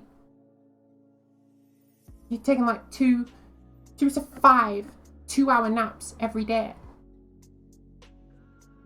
You could have anywhere between 4 to 10 hours sleep, but you were constantly getting up, doing things, going back to sleep, getting up, going back to sleep, getting up, going back to sleep.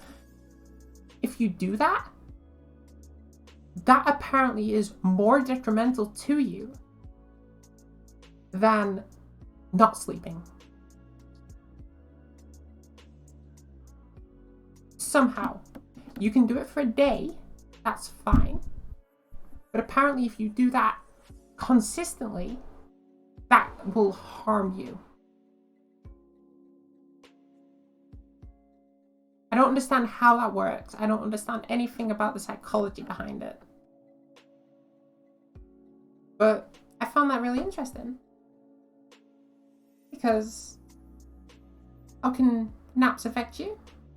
Take them long enough. They're probably better for you than actual sleep.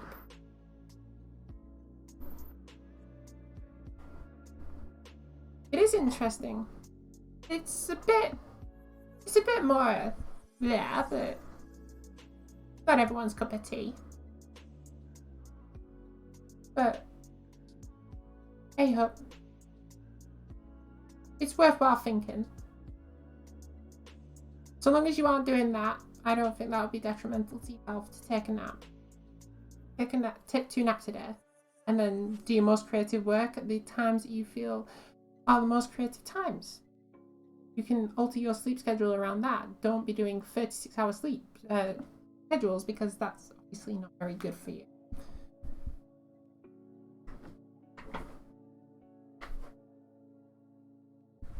Okay. On that, I am completely on time. I have to BRB once again. I'll leave you in the hands of Jumpy Pretzel as I return.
Yeah, this is a vibe.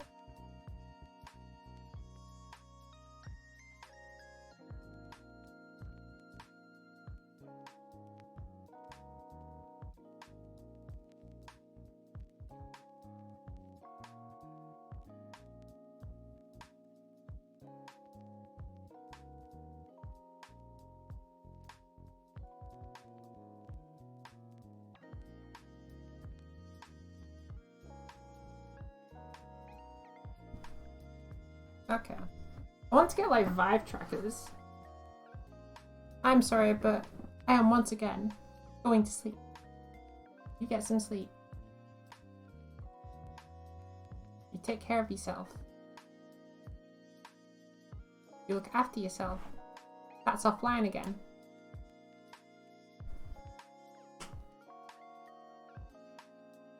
You take care of yourself. You have a wonderful sleep.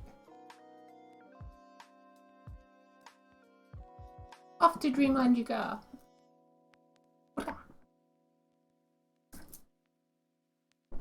Have a wonderful evening. And pleasant dreams. Okay, my friend Pretzel. Bye, bye. Whoa! Alright, that completely destroyed the vibe.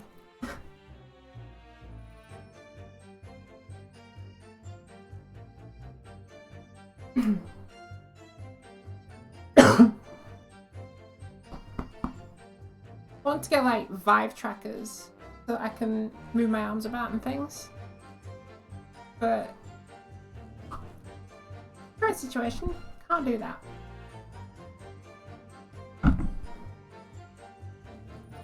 So the webcam's gonna have to do. Although there is kaleidoscope, but it's very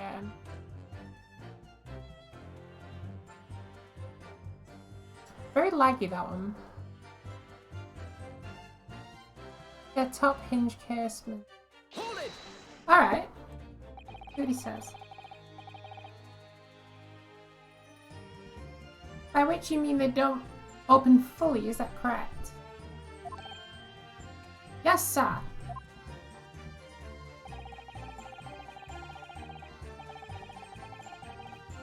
You can use whatever you use for VLC. I use, yeah, see, that's the issue, because I use 2 controllers for VRC and the headset. I don't think, as power hungry as my PC is, I don't think it's powerful enough to host a VR headset, 2 controllers, which then I also need to find what I probably have to like tape them to my arms to then be able to use a mouse and keyboard or a controller as well as that, but then also run a game and stream. Because even if I did get the Vive trackers, I'd have to use them in VR chat. Which is fine, because it can run that on its own. It's a weird, like, concocted mess of things you'd have to put together, but it's like, because it's running in. That may also not work great for games that require keyboard inputs. It's fine, that doesn't matter as long as, like, it's a weird one. I'd have to find a way around it. Basically, I wanted Vive trackers because I wanted to like do the whole like legs and hip tracking and stuff, but apparently it doesn't work well with Oculus, so that requires me to buy either a HTC Vive or a Valve Index, which requires base stations, which should be mounted, and I know that is not going to happen here. I'm not allowed to do that, so woe is me, I guess. We'll give it a chance. Situations might change. I'm hoping they change.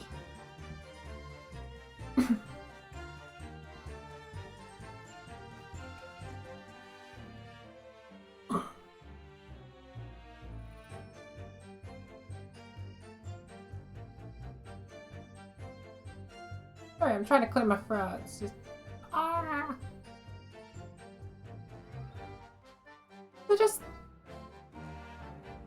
They're just there till a bit of air through the house, you see. They're so restricted as to how much they may open. VR stuff is expensive. You know how much of a valve index is? 900 and something. I'm going on £1,000. And that is for 2 base stations, 2 controllers, and an index headset. The shameful thing is, I actually think the Oculus controllers are pretty good. The headset, though, is awful.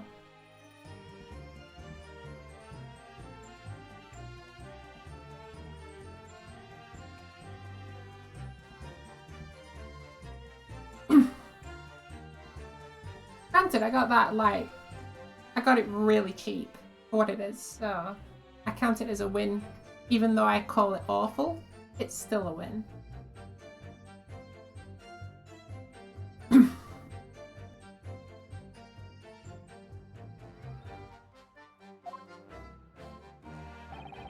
And therefore, anything thrown out of the window from inside the room would simply strike pain and fall to the street directly below. For clarity, allow me to mark them.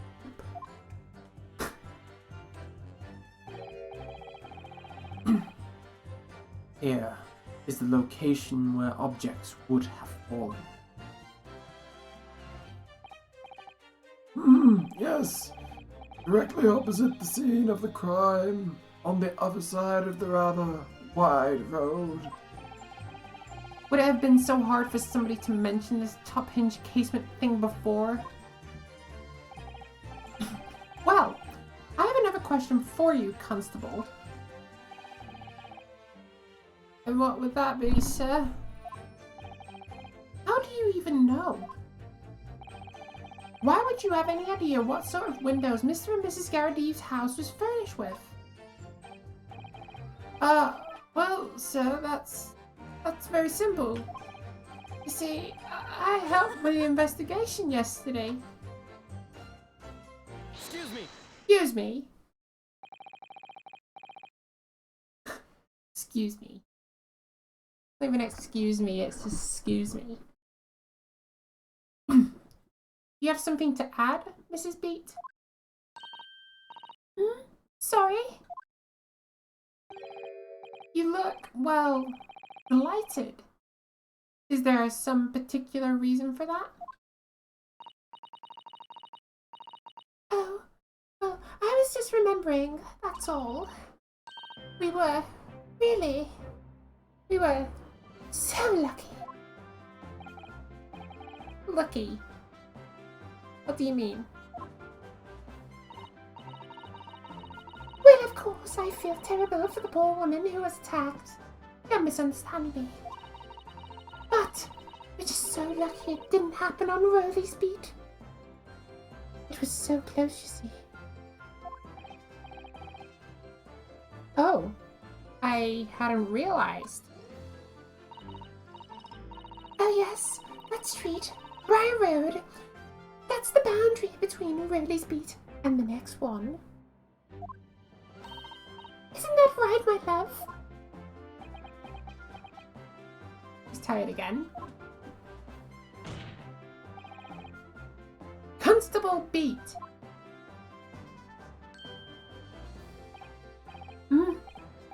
Yeah, that's right. That's the reason I was helping out with interviewing the occupants of the Yaradi Basel yesterday. The house is on my beat, you see, is that? That really was cutting it close then. Constable, I wonder if you could clarify something for me? If the Garadi household is on your beat, doesn't that mean that the payment next to it is as well? Outside the Garadi house. Yes, Mom! That pavement is on the side of the road, part of my beat. I see. I was unaware of that. Just think, if the woman had been attacked just on the other side of Briar Road, we would have never been able to go to that meal to celebrate our wedding anniversary. But that's the life of a Bobby after all.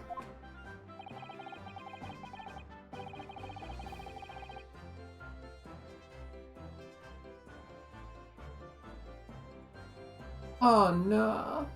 Oh no, no, no, no, no, no, no, no. I don't like where this is going at all. They moved the body. They moved the body.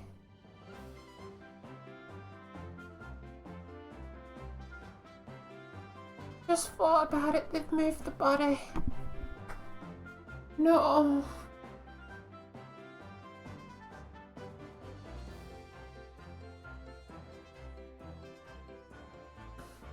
No, she's so determined to go to that meal.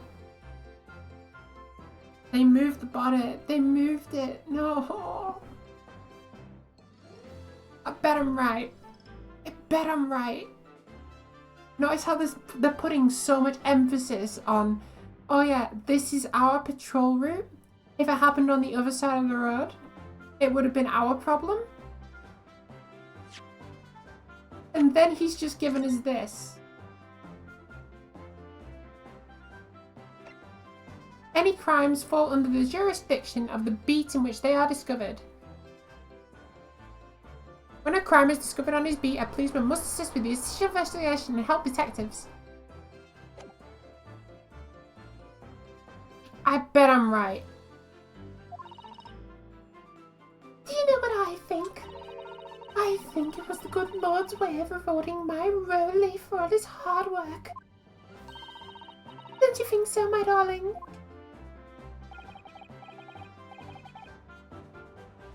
That must be it. That must be it.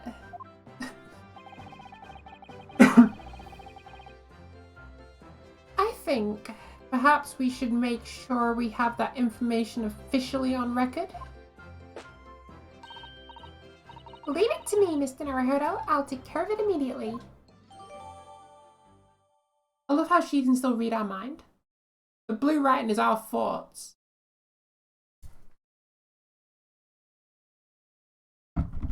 No, Eva, she can read me like a book.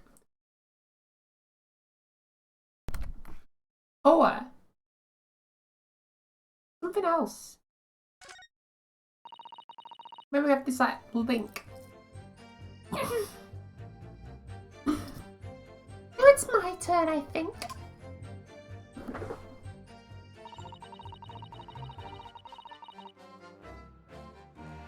Obviously, if anything had been thrown out the window, we would have seen it. I did leave the scene to go and fetch help, but my trusty relative said to my shouldn't have foot instead.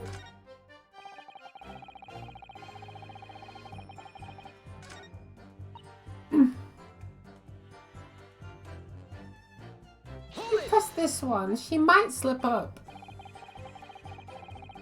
Yes, you said that you went to a nearby police box to fetch another officer, is that right? That's right, yes. Had it been on Rowley's beat, I would have known exactly where I was going, of course. Don't feel bad, love. You can't be expected to know the location of every police box on every beat. So Rowley told me the way. Only I sort of got a little lost on the way. Tusha, my darling, that's why I love you. Your terrible sense of direction is bewitching to me. Oh, Pat. Oh, Rowley. Oh, please. Thank you, Rainusuke. You've literally said it for us all. So, I was supposed to be gone for about 15 minutes. But like I said, I really was at the scene the whole time, making sure nothing was disturbed. I was off duty at the time, of course, but a true Bobby is never really off duty, sir. I didn't take my eyes off the crime scene for one moment, sir. Nothing strange to report on that front, sir.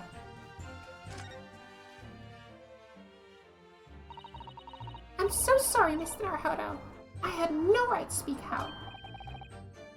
What do you mean?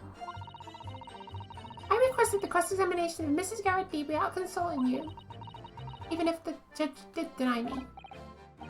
Oh, I see. Well, I agree with you. We do need testimony from Mrs. Garrett. And we're ever going to get to the truth. And if we're ever going to get to the truth of this matter. Do you really think so? Well, think about it.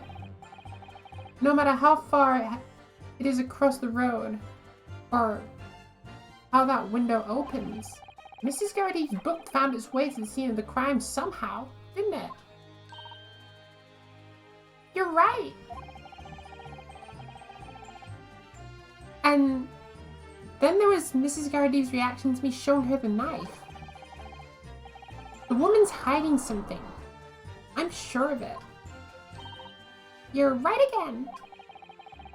We need to use this cross-examination to uncover more clues. We'll get to the bottom of this one way or another, I swear. Because I'm right. That's the problem. I am 100% positive these two have altered the scene.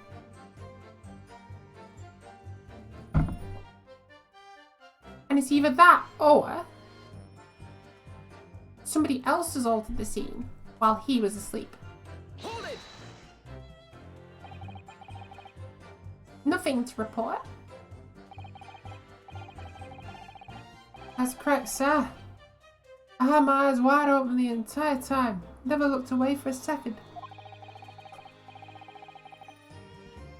No one else approached the scene, and nothing was removed from it.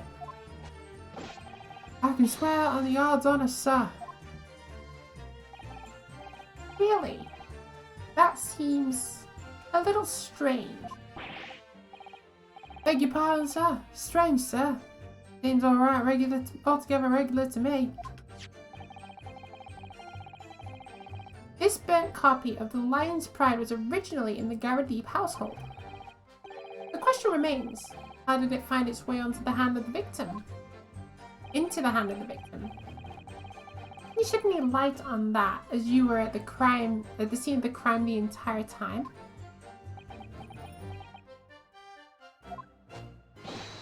Aha! Could it be a different copy, sir? One that just happened to be burnt as well? Even if that were possible, why would the victim have been gripping the book like that in her hand? As we can see from the photographic prints, he had a bag over her shoulder. Well, sir, the book was in the lady's hand from the moment we arrived at the scene. Is that so?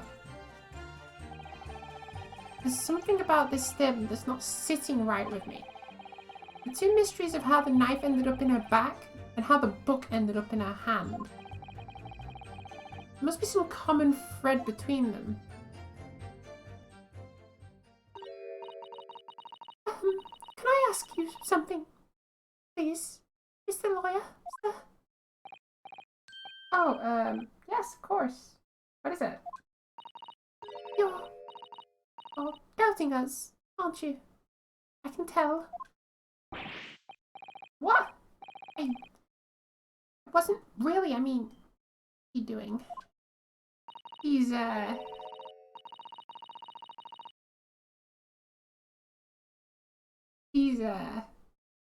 gonna play like the Puss in Boots character. Really big eyes, winning everybody else over.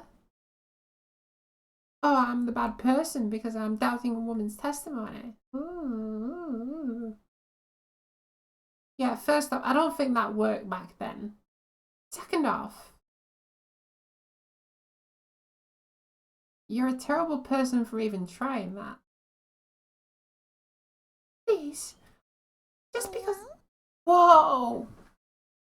He's actually scared me.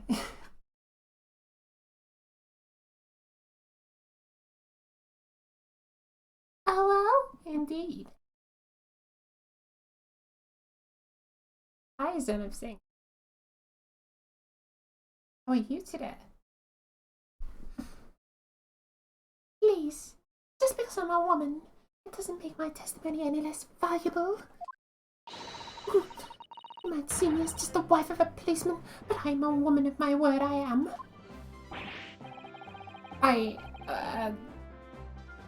I really don't remember ever suggesting that I doubted you. No excuses. I don't want to hear it. My voice will be heard. My lord, will you let me speak, won't you? Yes, Mrs. Beat. Ah, what was that voice? Yes, Mrs. Beat. I will allow you to supplement your testimony if you so desire. Sometimes the path of least resistance is the sage one. That was a very loud mutter. I heard that. That Japanese man thinks a policeman's wife's word counts for nothing, does he? Well, watch out, sir. I might let you get away with something like that. I might let you get away with something like that, but my Rolly won't. Duly noted, Mrs. Beat. Please, I humbly ask you to continue. What could she possibly be about to say, I wonder? How about that she moved the body across the road so that it wasn't on her beat so she could go to the mule? I know what I saw. My eyes never let me down. My sense of direction is a little off sometimes.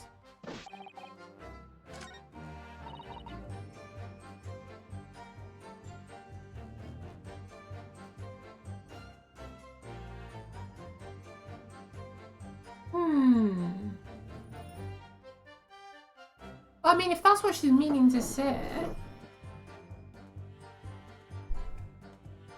I know what I saw. My eyes never let me down. My sense of direction is a little off sometimes, though. Hold it!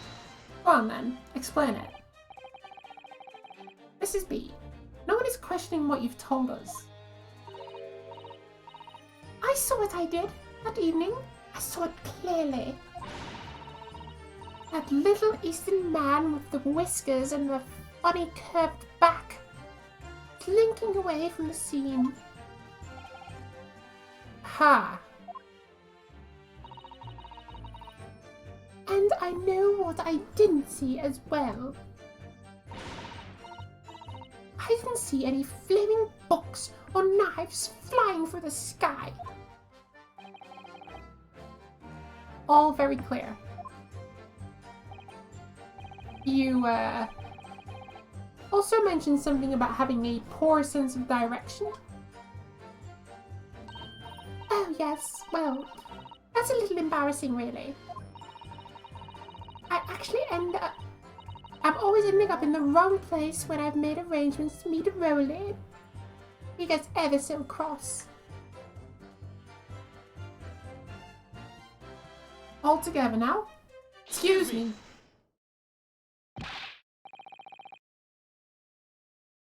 Constable B, is there a problem?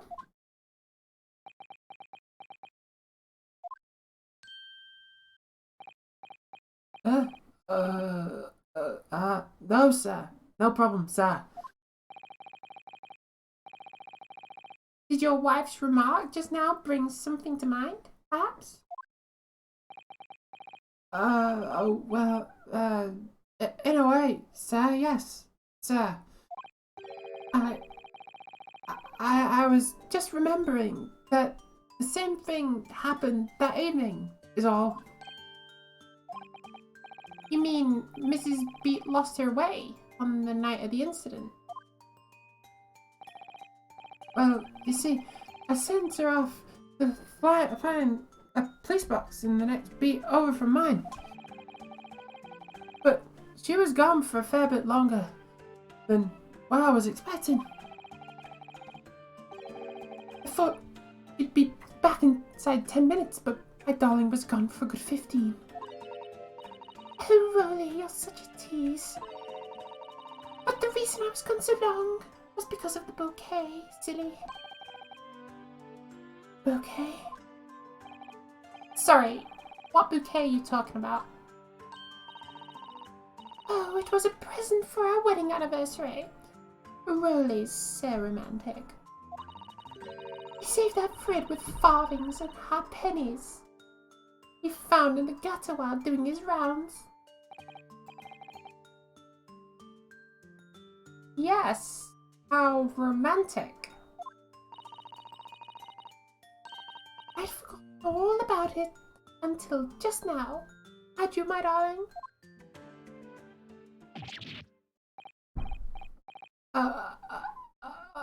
Oh, yeah, yes. But that was just... I'm talking about someone else, darling. Really? Oh. What was that all about? Constable Beat looked very obviously troubled during that exchange. I'm afraid I can't offer any useful insight, Mr. Naruhodo. I was right, wasn't I? Ooh.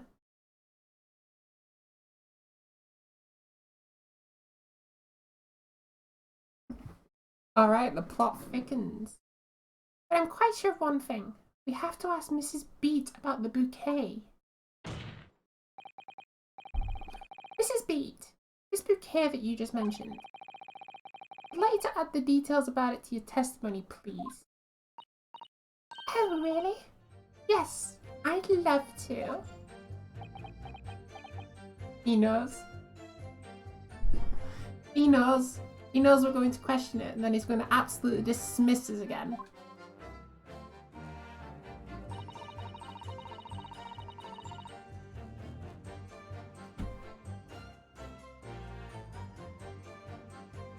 Let me...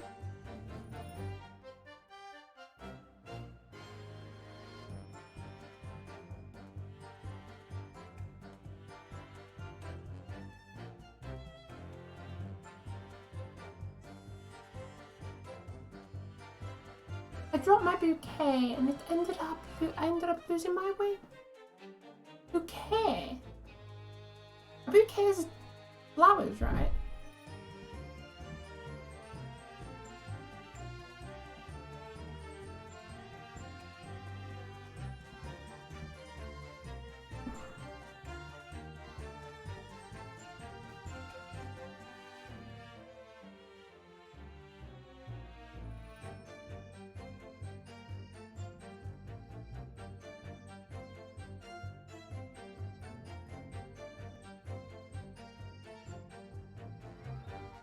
Ended up losing my way for a while. Hold it! Right.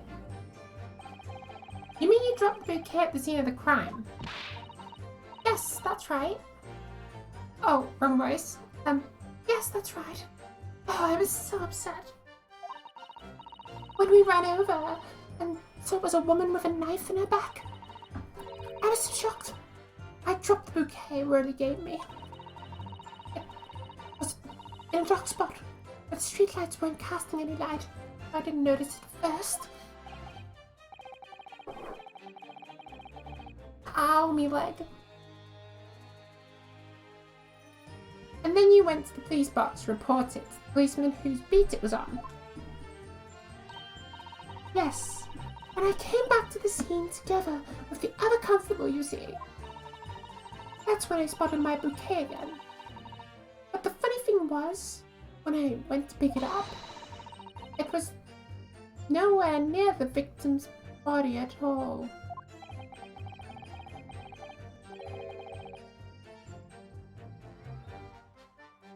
was right. Someone moved it. In case you need reminding, Mrs. Beat, the victim is not deceased. I was all flustered for a moment before I heard a voice calling me from the other side of the road. Your husband, presumably. That's right. Silly me. I'd gone over to the wrong side of the street. Although, I'm going to blame the bouquet this time. Can't think how I got there. I really can't. So, the bouquet has somehow moved from one side of Briar Road to the opposite. Curious indeed. Isn't it? But the worst of it is, I forgot to pick the bouquet up again. We left the scene. That beautiful rose really bored me. That change from the gutter I spent so long collecting.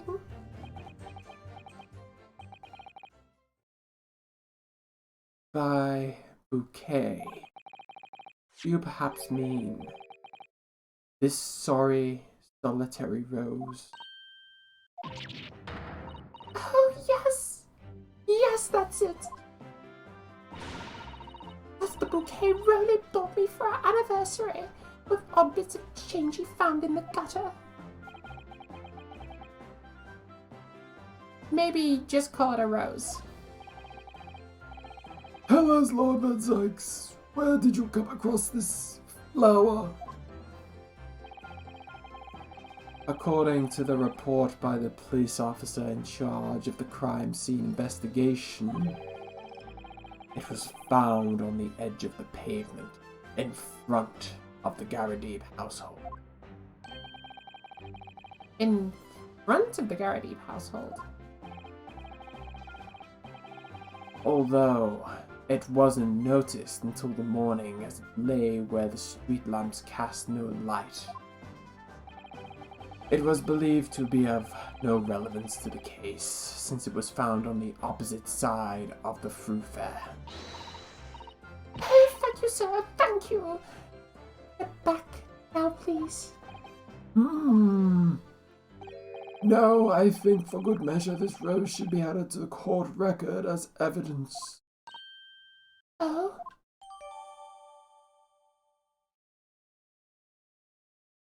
I said 1 hour ago, somebody moved the body. Which they did. Which they did. But it's a symbol of our love. I want it back after the trial. Do you hear me? I want it back. Good grief! Rest assured, I shall do my very best not to forget, Mrs. Beat. Let's see what he says.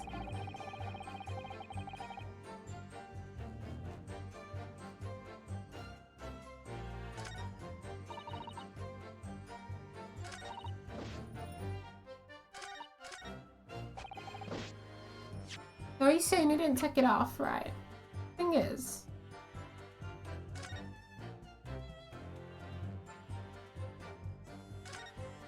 just see if there's anything worth investigating. It's very sad as part of the flowers wrapped in, isn't it? It's just an old newspaper, Mr. Arahodo. Oh, I suppose it's because I'm not used to seeing English print. It looks so exotic to me. Ah, I see. Is something wrong? Oh, no, it's, I was just thinking that if you wrapped a stone-baked sweet potato in English newspaper, it might look something sort of like a fancy cake. Ah, Suzuto-san, you do love your cakes.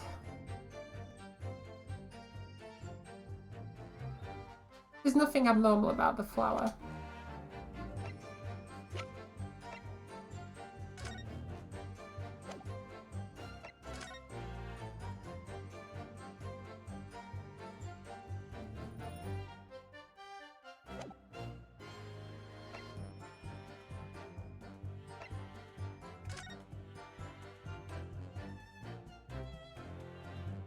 east side of Briar Road.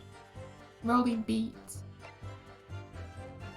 Victim remains unconscious, blah blah. Single stab wound, assailant seen running, rest the following day.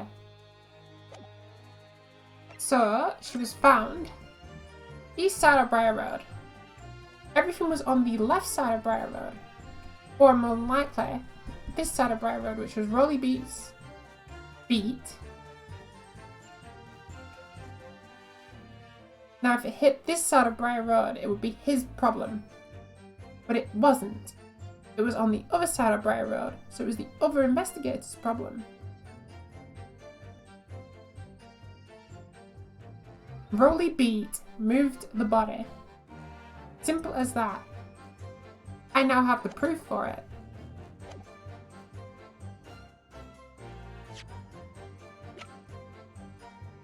Objection! You claim, Constable Beat, there was nothing to report in the 15 or so minutes you were guarding the scene. But that cannot be. What? What do you mean to say?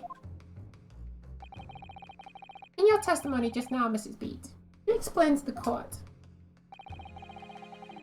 that when you arrived back at the scene of the crime with the policeman assigned to the beat, the bouquet you had dropped at the victim's side was no longer anywhere nearby. Objection! Yes, on the opposite side of Briar Road to where the victim was attacked. But considering the size of this meager bouquet, if a single sorry bloom can be so described, no doubt it was blown in the wind across the street back to the gutter where it belongs. Meager? Objection! But if that were the case, why did Constable Beat not why did Constable Beat not testify to the fact?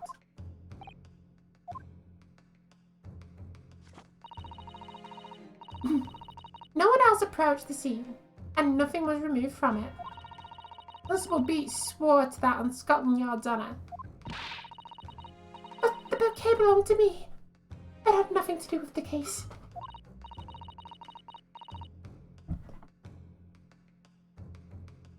That's why Rolly didn't mention it, I'm sure. No, because sadly, it's not only your bouquet we're talking about here. More than one thing in this case is mysteriously the wrong way around. What are you talking about? Think about it. Besides Mrs. Beat's bouquet, there's Mr. Garrity's book. If Mr. Garrity's copy of The Lion's Pride, which was thrown out of the window by his wife, would have struck the pane of casement window and landed here, on the west side of the street, and yet it was actually found on the opposite side of the road, in the victim's hand. Meanwhile, according to the testimony we've heard, Mrs. Beat's bouquet should have been dropped here at the scene of the crime on the east side of the street. But in fact, it was actually found here, on the opposite side of the road, in front of Mr. and Mrs. Garrity's house. There's no logical explanation for those things. Unless somebody deliberately moved them. I could have saved an hour on this trial. I could have saved an hour. Predicted. Predicted straight off.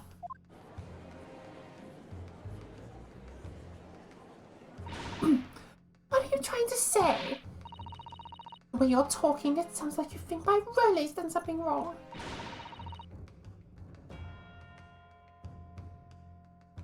Don't you listen to a word from that scrawny lawyer says.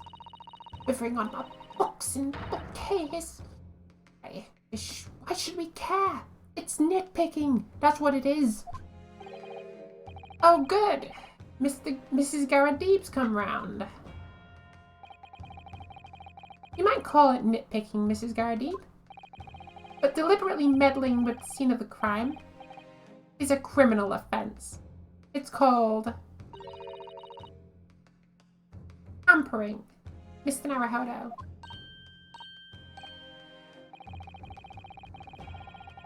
But the person responsible for this tampering cannot admit to it, for a very subtle but compelling reason. Objection! Tampering?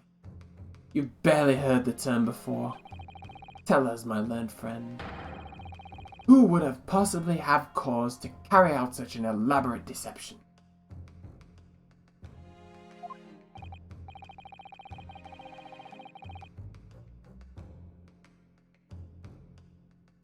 Yes, there is someone who tampered with the scene of the crime that evening. All the evidence and all the testimony points to that one particular person. Counsel, I must demand that you substantiate this conjecture. Who are you saying is responsible for tampering with the crime scene?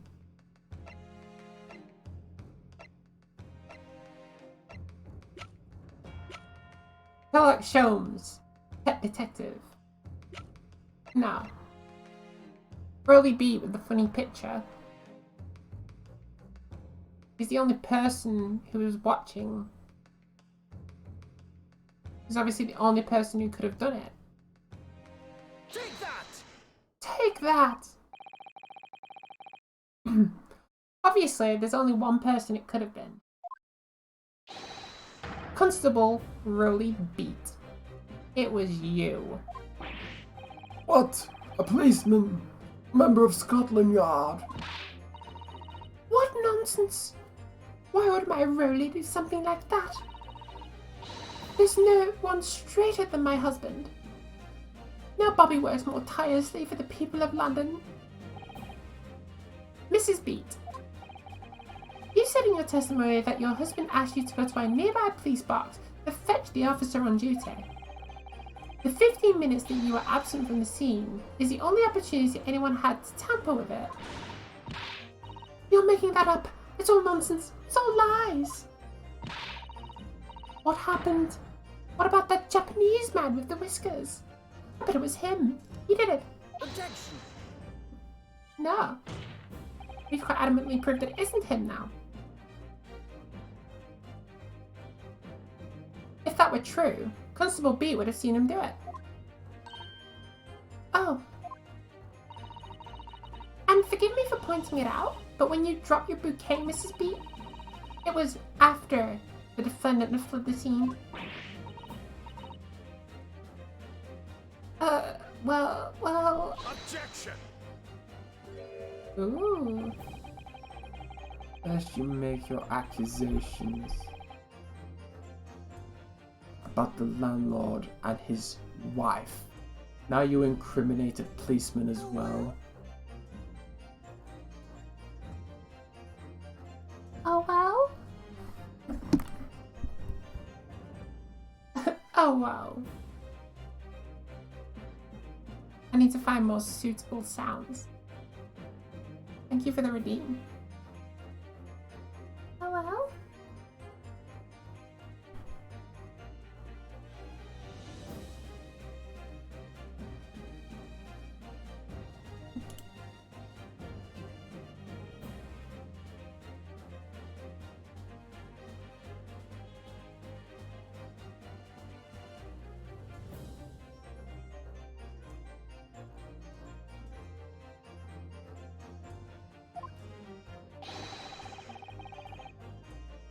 But your accusation lack one very important thing. You claim the crime scene was tampered with. Where's your evidence? But there's only one reason anyone would commit such a reckless crime. To hide something. That's right. He's right. But my husband and I just happened to be there. That's all. So why would we have to hide anything? Doesn't make any sense. You've offered no motive to this alleged tampering, and until you do, your accusations are nothing but empty threats. Constable Beat had a very good reason for wanting to tamper with the scene of the crime. And that's the key to this entire affair. Mr. Naruhodo, have you managed to solve this mystery? Yes, I have. Counsel, you have made a very serious accusation against a London police officer. If you are mistaken, I'm sure I need not point out that your reputation as a lawyer will be irrevocably damaged. With that stark warning in mind, you will now explain to the court the motive of this alleged tampering. Yes, my lord.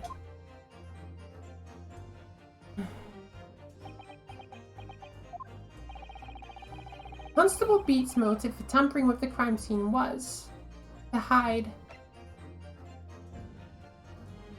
where the victim fell.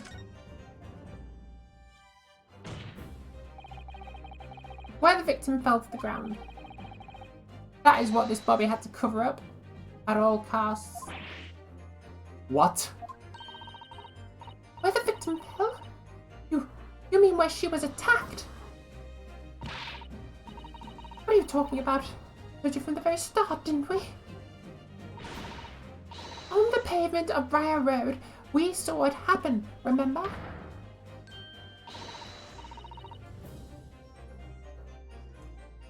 It was right here, as if anyone didn't already know. That's certainly what everyone has been led to believe. In fact, that isn't where the victim was stabbed at all. What? See? I should be a lawyer. Whoops, I just skipped the judge. I'm beginning to wonder where this tumultuous trial will end, Counsel.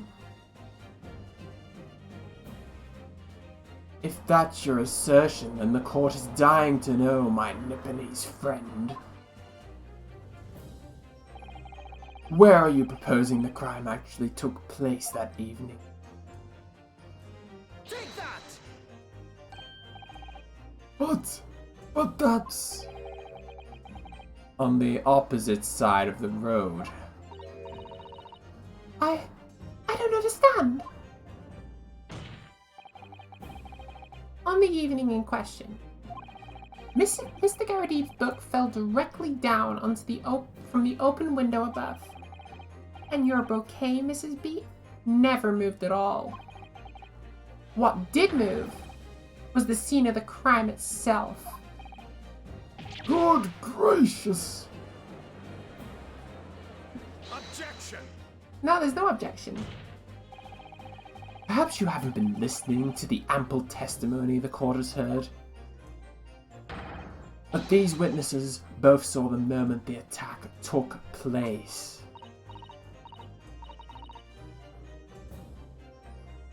That's right.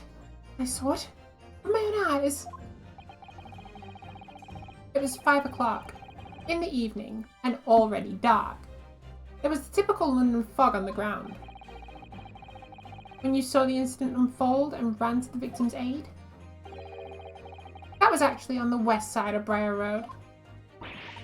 No, that's not true. It can't have been. Constable B then arranged for you to be absent for a while sending you for help.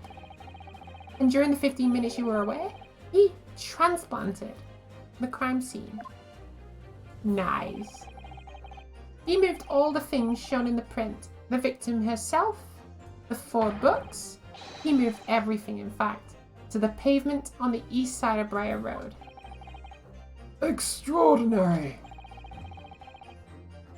But the constable overlooked one thing. What? What did he overlook? The bouquet, I presume. Exactly. The prosecution told the court just a few minutes ago about the discovery of the rose bouquet.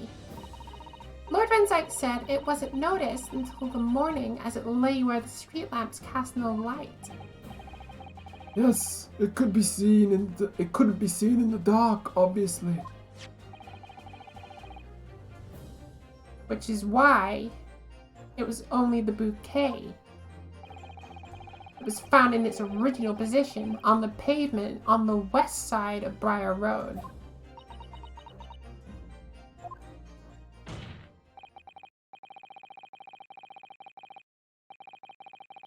And that is the defense's theory about what really happened that evening. How do you respond? Constable Rowley beat. Go on, we'll let him break down and go completely insane.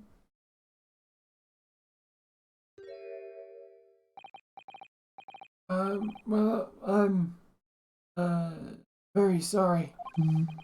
I didn't mean to nod off again.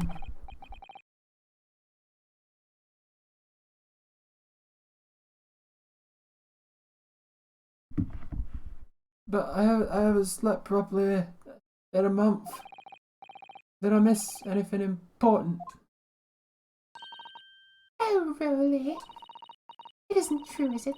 What the lawyer says all lies, isn't it? I know it is. Because you're the most upstanding, righteous man I know.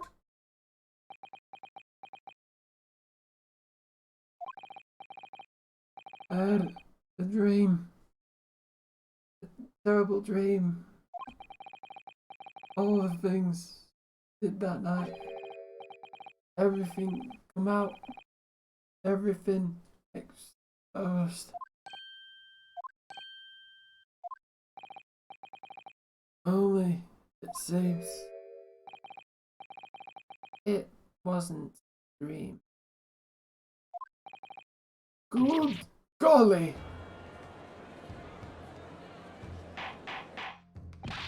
Okay, so he didn't break down. Interesting. Order! Order! Order! What on earth is the meaning of all this? Oh, Rowley. Why? Why would you do something like this? Moving a corpse is a criminal offense, isn't it?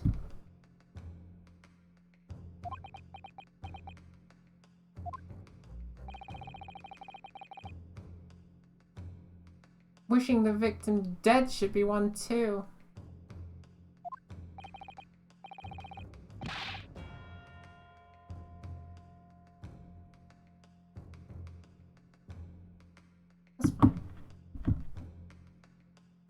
Constable, explain yourself. Why would you do this? As a respected member of Scotland Yard, your duty is to protect the good people of London Town. I can't say, sir. What? I really am ever so sorry about all this. Damaging the Yard's reputation for everything.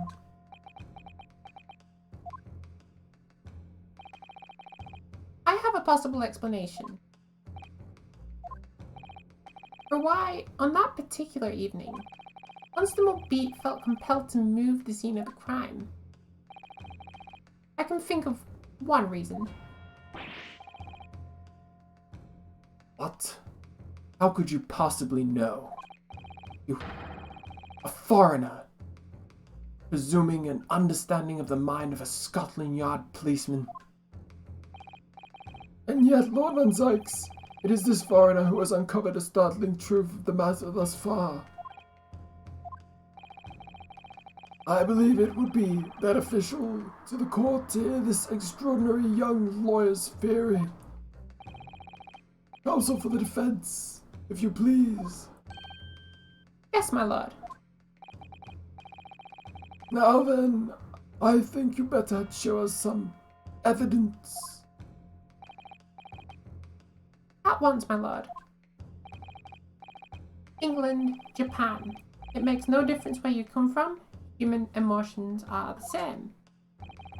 And I think I have a fairly good idea of the feelings behind this man's actions. Yes, could it be what I said an hour and a half ago? What gives away the motive for Constable Beat's unthinkable actions?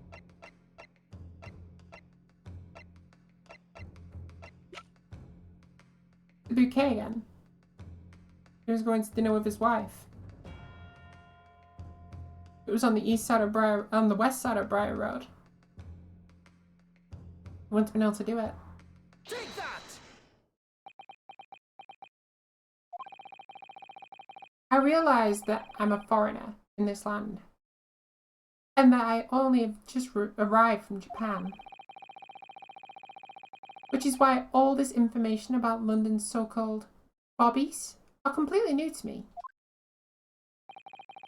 I've learned that through patrolling the beat. Though honourable, patrolling the beat is the most demanding work in the world, for example. Keeping up the peace, looking after the citizens on his beat in all kind of ways. There's no doubt the young Bobby is charged with a great deal to do each day, certainly. But for Constable Beat, the day in question special. Special? How? On account of this bouquet, my lord. Oh yes, it was our first wedding anniversary. Wrong voice.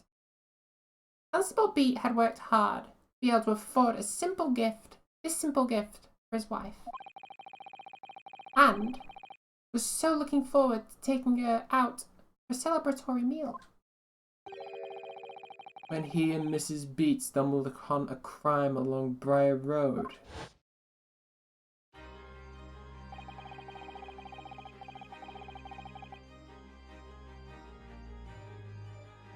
When he saw that shadowy figure through the fog, lapse on the pavement ahead of them.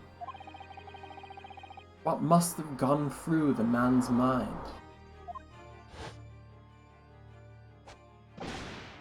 What's that?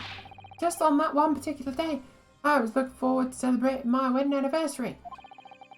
Mrs. Beat puts up with a lot being married to a Bobby like me. I want to show my dear wife just how much I cared.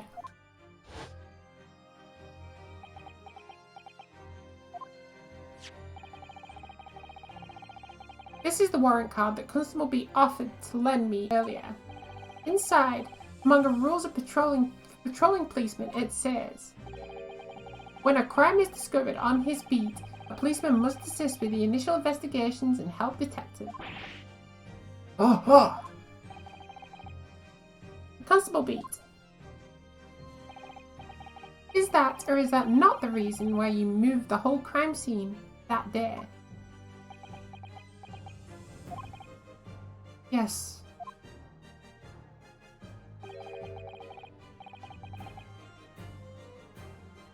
Everything you said, it's alright. So that's it. It was all to do with the boundary of your beat. Oh.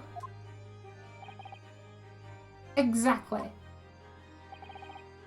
To summarise, the incident actually occurred on Constable Beat's beat. Good gracious! Constable, you realize the gravity of what you have done? It was the first time since I became a copper that I'd ever cursed God.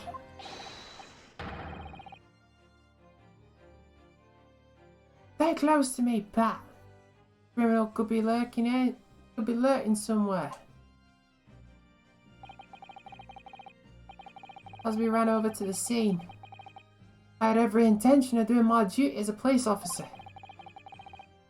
We've got to report this to the station, quickly as possible. But then, It dawned on me.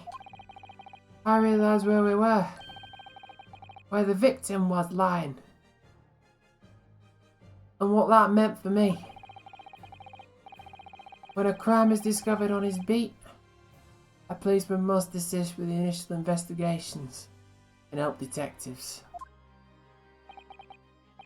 Why here? Why did this have to happen here? And why tonight of all nights? Why?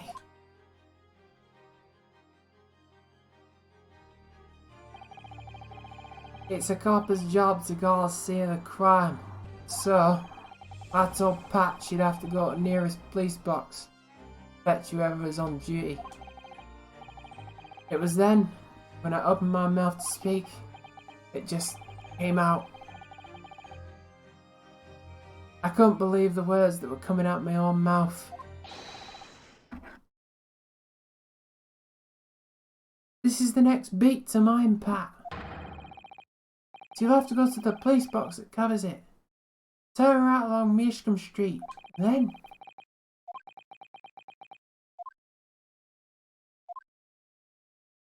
etc., etc.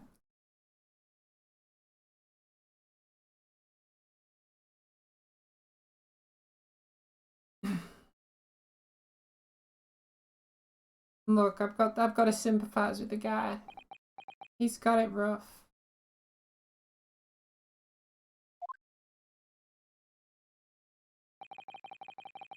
Hey? I'm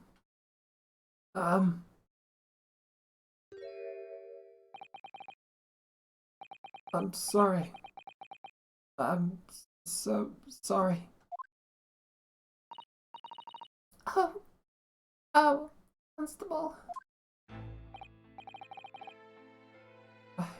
I just wanted... Just that one night. To take my Patricia out for dinner. Oh, really? Just that one night.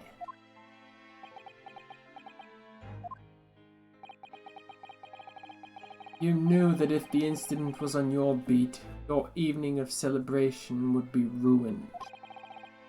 So you decided to move the entire crime scene outside of your jurisdiction.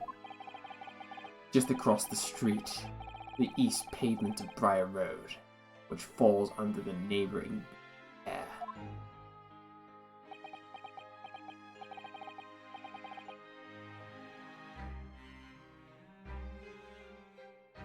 You see, I thought, well, I was sure the victim was dead, you see. I beg your pardon. Oh, of course he did. Otherwise, my Rolly would never have left the poor woman in the freezing cold pavement. Ah, I see your meaning now.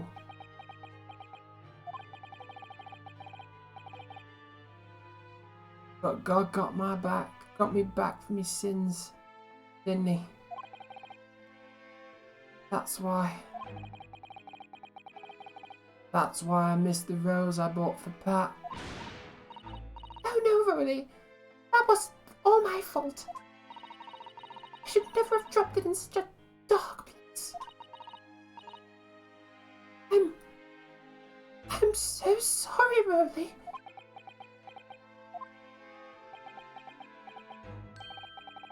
And can you tell us, Constable, how many books did you move from one side of the road to the other in total? 4. It was, yes, definitely 4. 3 of them dropped by Mr. Natsume, and the 4th being the one that fell from the window upstairs in the Garadeep household, of course. I didn't do her voice. But what made What made you place the book in the victim's hand? When all the others were scattered haphazardly around her, I mean. Oh. Well, sir, that's because that's how I found it. How you found it? What do you mean? When we first ran over to the scene, the victim was already holding the book. So, when I moved everything, I made sure it was still in her hand. You sure it was this book, The Lion's Pride, that the victim was holding?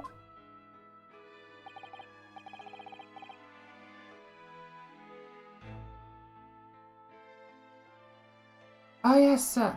No doubt about it, sir. Interesting.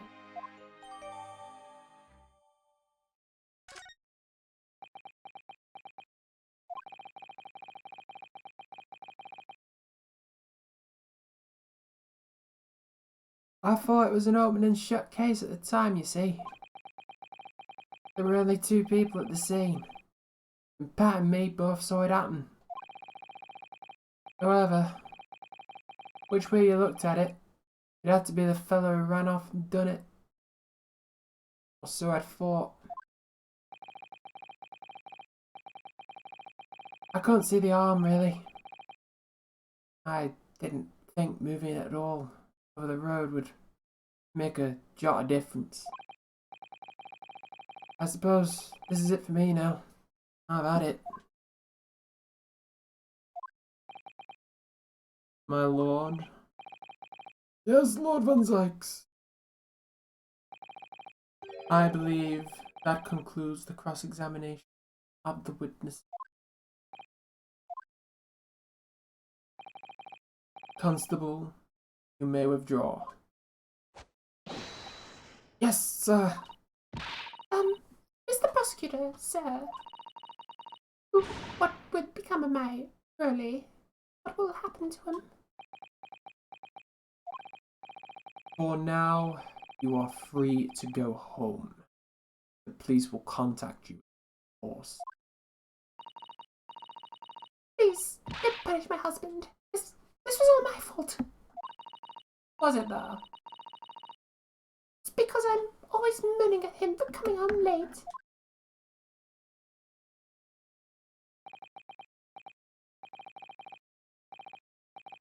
Leave it now, Pat. Let's go home. I'm tired. Alright then, my love. One last thing, Constable. Sir? Let this be a lesson to you. In a criminal investigation, every detail matters, however insignificant it may seem to you. Yes, sir. Carve that lesson in your mind. And never again make the mistake of tampering with the scene of a crime. Oh, never again, sir. You mean to say? Leave now. This trial is not over yet.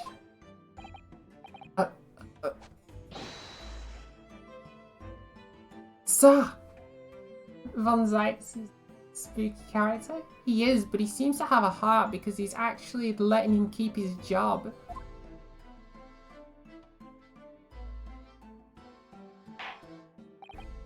Which is very surprising. Well, quite a startling revelation, I must say. Whoever thought of a third party transplanting the entire scene of a crime like that? Indeed, my lord. Nevertheless, there are some immutable facts here. Principally, that the accused Mr. Soseki Natsume is the only person who could have possibly committed this crime. Objection! No. No, I disagree. that we know the true scene of the crime, of the incident, that there is someone else. Another person who could be responsible for the knife in the victim's back. Forgive me for being presumptuous, but I believe the prosecution is probably well aware of this possibility already. Lord Van Zykes, is that true? Very well. Name the person, if you will. And if further investigation is warranted. The prosecution has no objection to the trial continuing.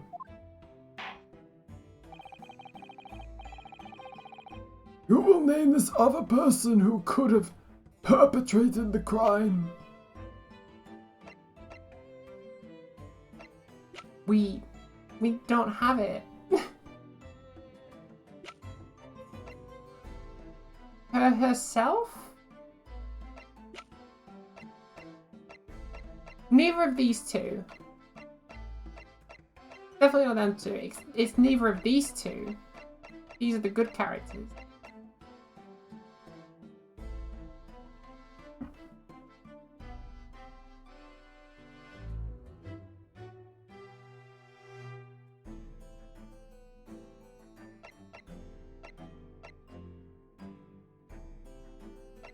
And it's none of these. The only real answer can be her. Excuse me?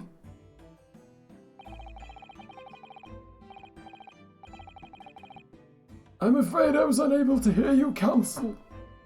Again, please. And louder this time.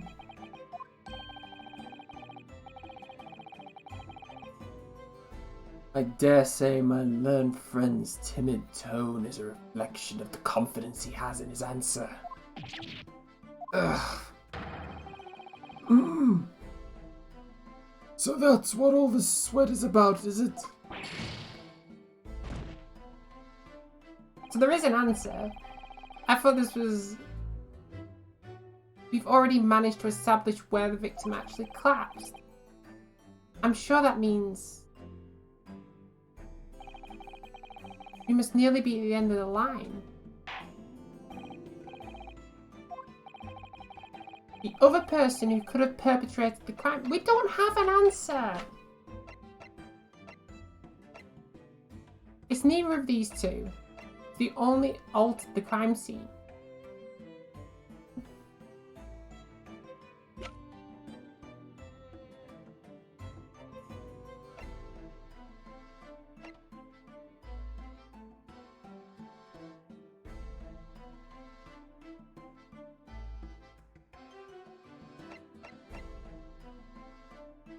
John Garadib. Couldn't have done it. It says right there, he's confined to a chair.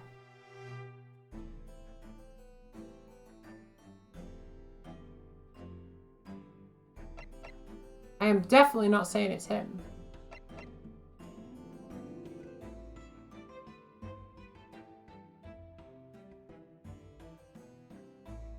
Doesn't matter if we run out of lives either. I'll just say it's her because it's the only logical answer. Take that! The defense would once again like to request the cross-examination of a new witness, my lord. Once again. My assistant made the same request earlier. In order to finally reveal the truth about this case,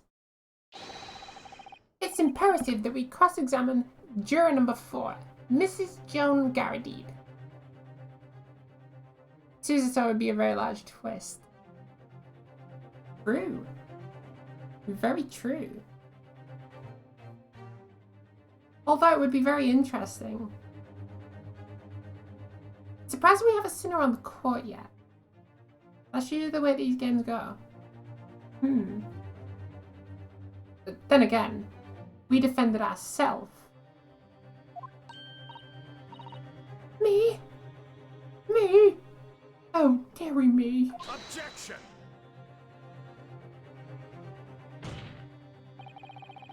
Would have been kind of funny though.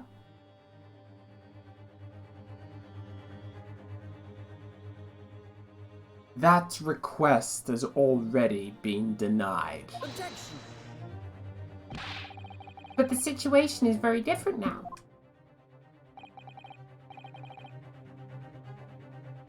Mrs. Garrideeb, answer me this. Do you want your little toad? At the time of the incident, you were engaged in a violent argument with your husband, Mr. John Garrideeb. In the course of the argument, a manor house fire was ignited, and to clear the smoke from the room, your husband opened a window that looks out over Briar Road. Well, what of it? Every time she's talking, I'm actually doing her action, and that is so annoying. I am whacking my cheek every single time.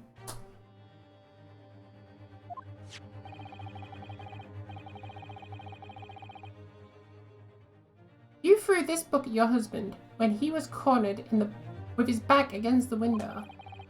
Upon striking the pane of the open top hinge casement window, the book plummeted directly down, finding its way to what we now know to be the true scene of the crime.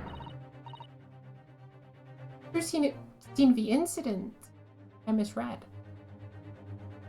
Yes, and as I said, what of it? That's not her voice. During the argument, you were beside yourself with rage. As such, you threw not just books, but anything you could lay your hands on. So, let me ask you one more time, Mrs. Garrideeb. This knife, the one removed from the victim's back, have you really never laid eyes on it before? Don't collapse again. Don't collapse again.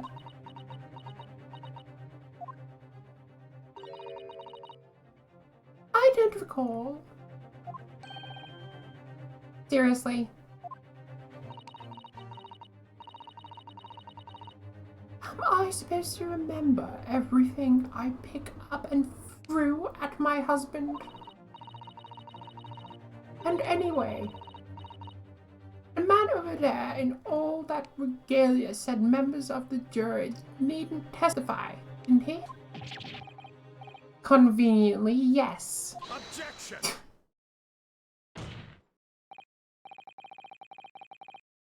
No. I have no recollection of saying that at all during number 4. Oh, Oh, Make no mistake, the jurors are not special in any way. You are not immune to the judicial process. If you know something about this knife, madam, let the truth come out.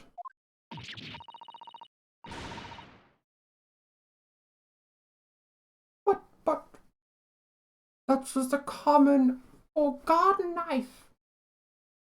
It could have come from anywhere.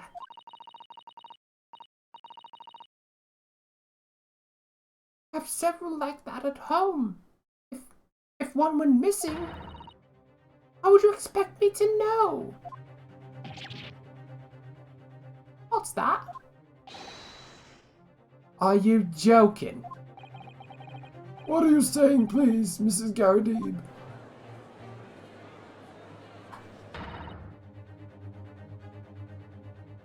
Jeez. I find it hard to maintain a voice for this one. Now you listen to me. I refuse to believe all this nonsense.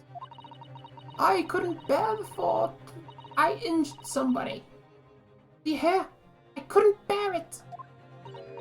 Oh, the poor woman. So yes, I want evidence. I want to see hard evidence if you're going to insist this being my fault. to have to prove to me that I threw that knife. If that's what you want. Come along now.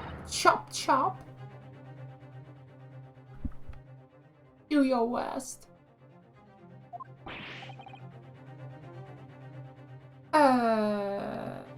Well... Well, Mr. Naruhodo? If I had evidence like that, believe me, I would have thrown it. I would have thrown it at her already. And take the stand, juror. Oh? The prosecution does not object to the defense's request to cross-examine this woman.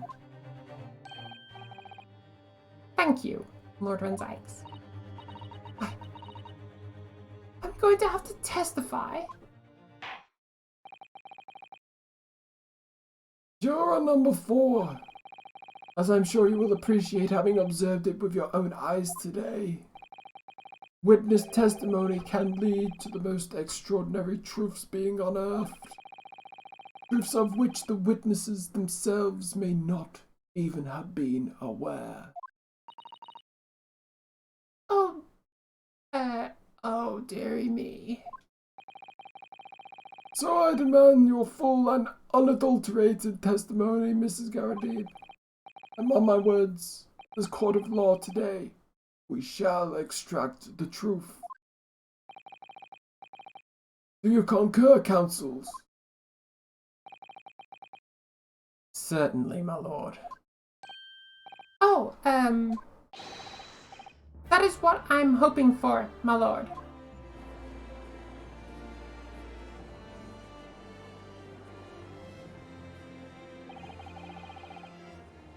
This is such a strange feeling.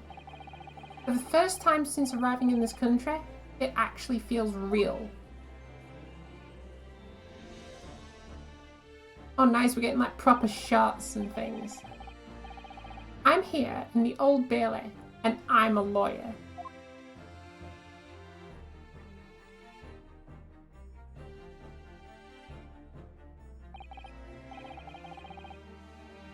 And now that we've hit that roadblock,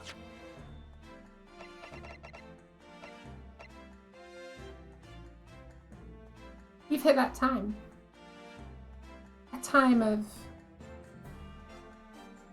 commitment. A time where we walk away. So,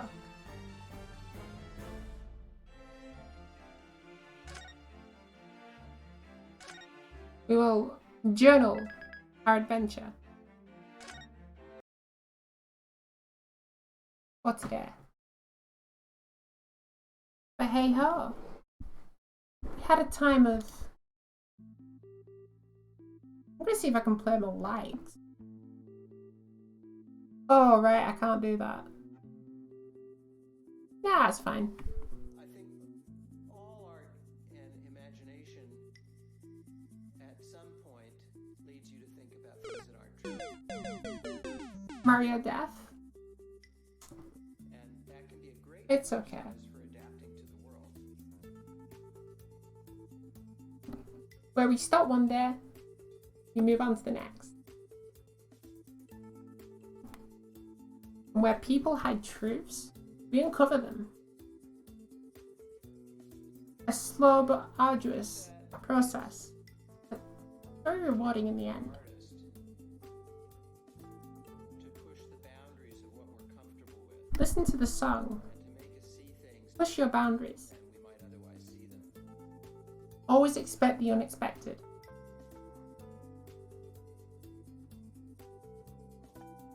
That will get you far in life.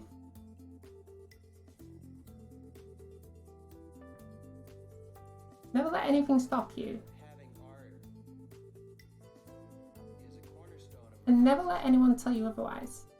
and that artists help us to recontextualize things, to make Just connections that be we might yourself, make, and they're not always successful. and don't let anything stand in your way. I think part of that is artists pushing the boundaries of the art itself. Never stop and always believe in yourself.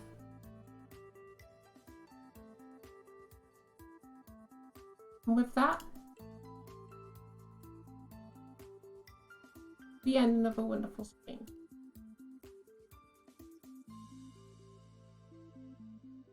And it's definitely been fun.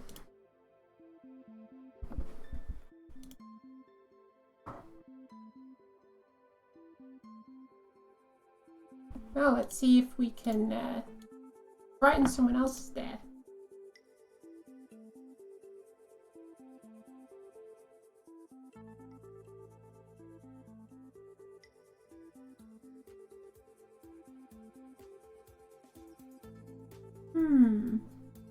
Asking the question, what is art and what is music and what are the limits? And we saw it in the Dadaist movement painting, and we saw a kind of I'm a streamer at a very weird time because there's never anyone on. hyper-realism and photorealism. That's a shame.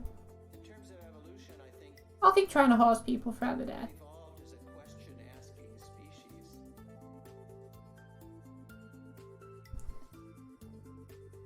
But now I'm talking to you.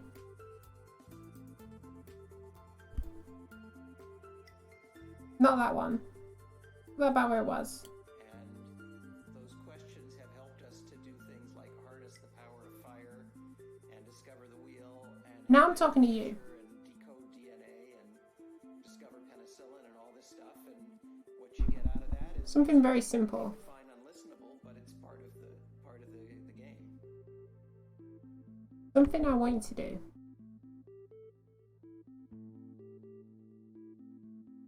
I want you to look after yourself.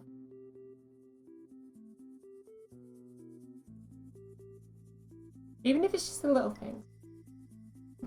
Yeah? Even if it's just the little things. Doesn't matter what that is. You look after yourself. You're doing the right thing. Whether that's getting a little bit of sleep. Whether that's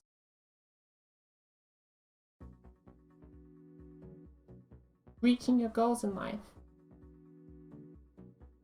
Do what makes you happy. But make sure you're not making that a detriment to your own health.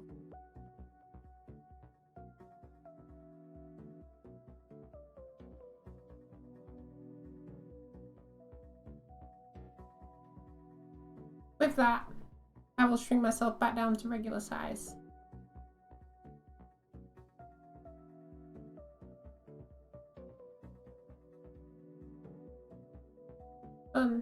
Game's really good to watch.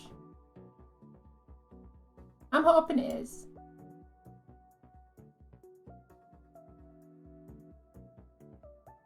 Sleeping hard? You'll do it.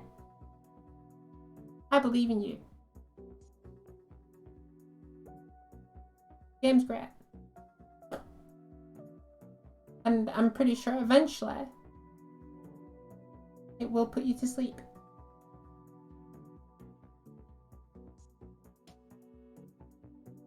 I couldn't imagine playing like one of these all the way through. But no problem. I'm going to end the stream for today. We're back tomorrow in the wonderful world of VR chat. We can drop by then. You get more introspective thoughts and maybe I'll delve into some other things. But until then, stay wonderful, stay happy, stay positive, look after yourself.